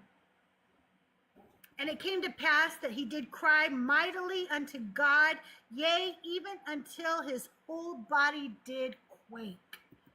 Tommy J. Decline. All right, Miss Charlene. Divine. All right, Mama Bash. I don't know. I don't recognize that at all. I'm gonna decline, but I don't recognize that one. That is decline. That is the Book of Mormon. You I guys, guess that goddamn. is today's. Yay! You know what I was thinking about? I'm thinking about that was a play on Jesus crying in the garden. In the garden. Yeah, that's where my mind went. I said I ain't never heard my nobody body quaking. I would have been like, Yeah, But it was said that Jesus David when crying. he danced out of his clothes when his body was quaking? Yeah, I didn't recognize that at all. I was thinking about Jesus crying so hard that blood. If he crying, sweating blood, he got to be shaking, y'all. Come on now. He got to be convulsing. He's probably having a fit anyway. Well, Mama Bash, when are you going live again? When can we I see go you live again? today. In a few minutes. Oh, you're going live right after this? Do you want to go live and then we can raid you? Okay, I will go live. All right, you go get set up. I will talk to Miss Charlene and Tommy for a minute. And you guys, we're going to raid Mama Bash when we get done here. So stick around. Talk to me for a few minutes. Let's let her get set up. Miss Charlene, are you still doing lives? I haven't done a live in a while, simply because I'm kind of sitting back and I'm learning. I'm still learning. And I gotcha. There's a lot to learn. it's a lot to learn. And I every time I listen to a live, I realize that, something new. I get a new understanding of of things. So I'm like, well, maybe I feel like I kind of jumped into it too soon, and so I'm just sitting back. I'm sitting back and watching, but I'm following everybody and learning. Well, you guys make sure you're following Miss Charlene. When she does go live, they're amazing. But also, she jumps up on panels, and she's just an amazing person. So give her a follow. Tommy J, when do you go live again? Is it Friday? Are you only going live on Friday? I do a spontaneous jump around, and I go live for different things. But me and Jada, that's my co-host. We go live about, well, we host a space for uh, Black and deconstructing people. Um, and mainly right now, we've been trying to figure out if you can separate Blackness from the church and how to preserve our history and our contribution to the church while still letting go of the belief. And it's been a really tough conversation to get started because it's so niche, but Mm. it's so important and it's so critical to what I've been doing my entire life, nurturing and preserving our history. So um, I would appreciate if you guys would drop through on Friday. We're going to talk about that and try and break some of that down. Tommy J, Yeah. we're not following one another, are we? I am definitely following you, Auntie Charlene, but we haven't ever had a chance to be formally Well, introduced to yes. each other. Okay. Yeah. Well, it's nice to meet you, Tommy J. And It's I lovely will be meeting looking you for too. you Friday. Okay, I can expect that. Now I'm like, damn, I gotta go live. No, we Now you got to. You gotta do it. See, this is why I like doing this show. Look, I brought two amazing people together who should already have met, and now they have met, and now you get to go watch Tommy J. Tommy J is also another amazing musician and singer, and also like kills it when he sings Prince songs. By the way, just saying. Uh-oh. So You make better not let sure Lord you're all following Tommy J. Are you following Lawrence, Tommy J? Because you know Prince is that's her thing right there. I don't know. She might not appreciate my adoration for Prince, but uh, I ain't got no problem with, some people be like, just leave it alone, let it be what it is. I understand that too.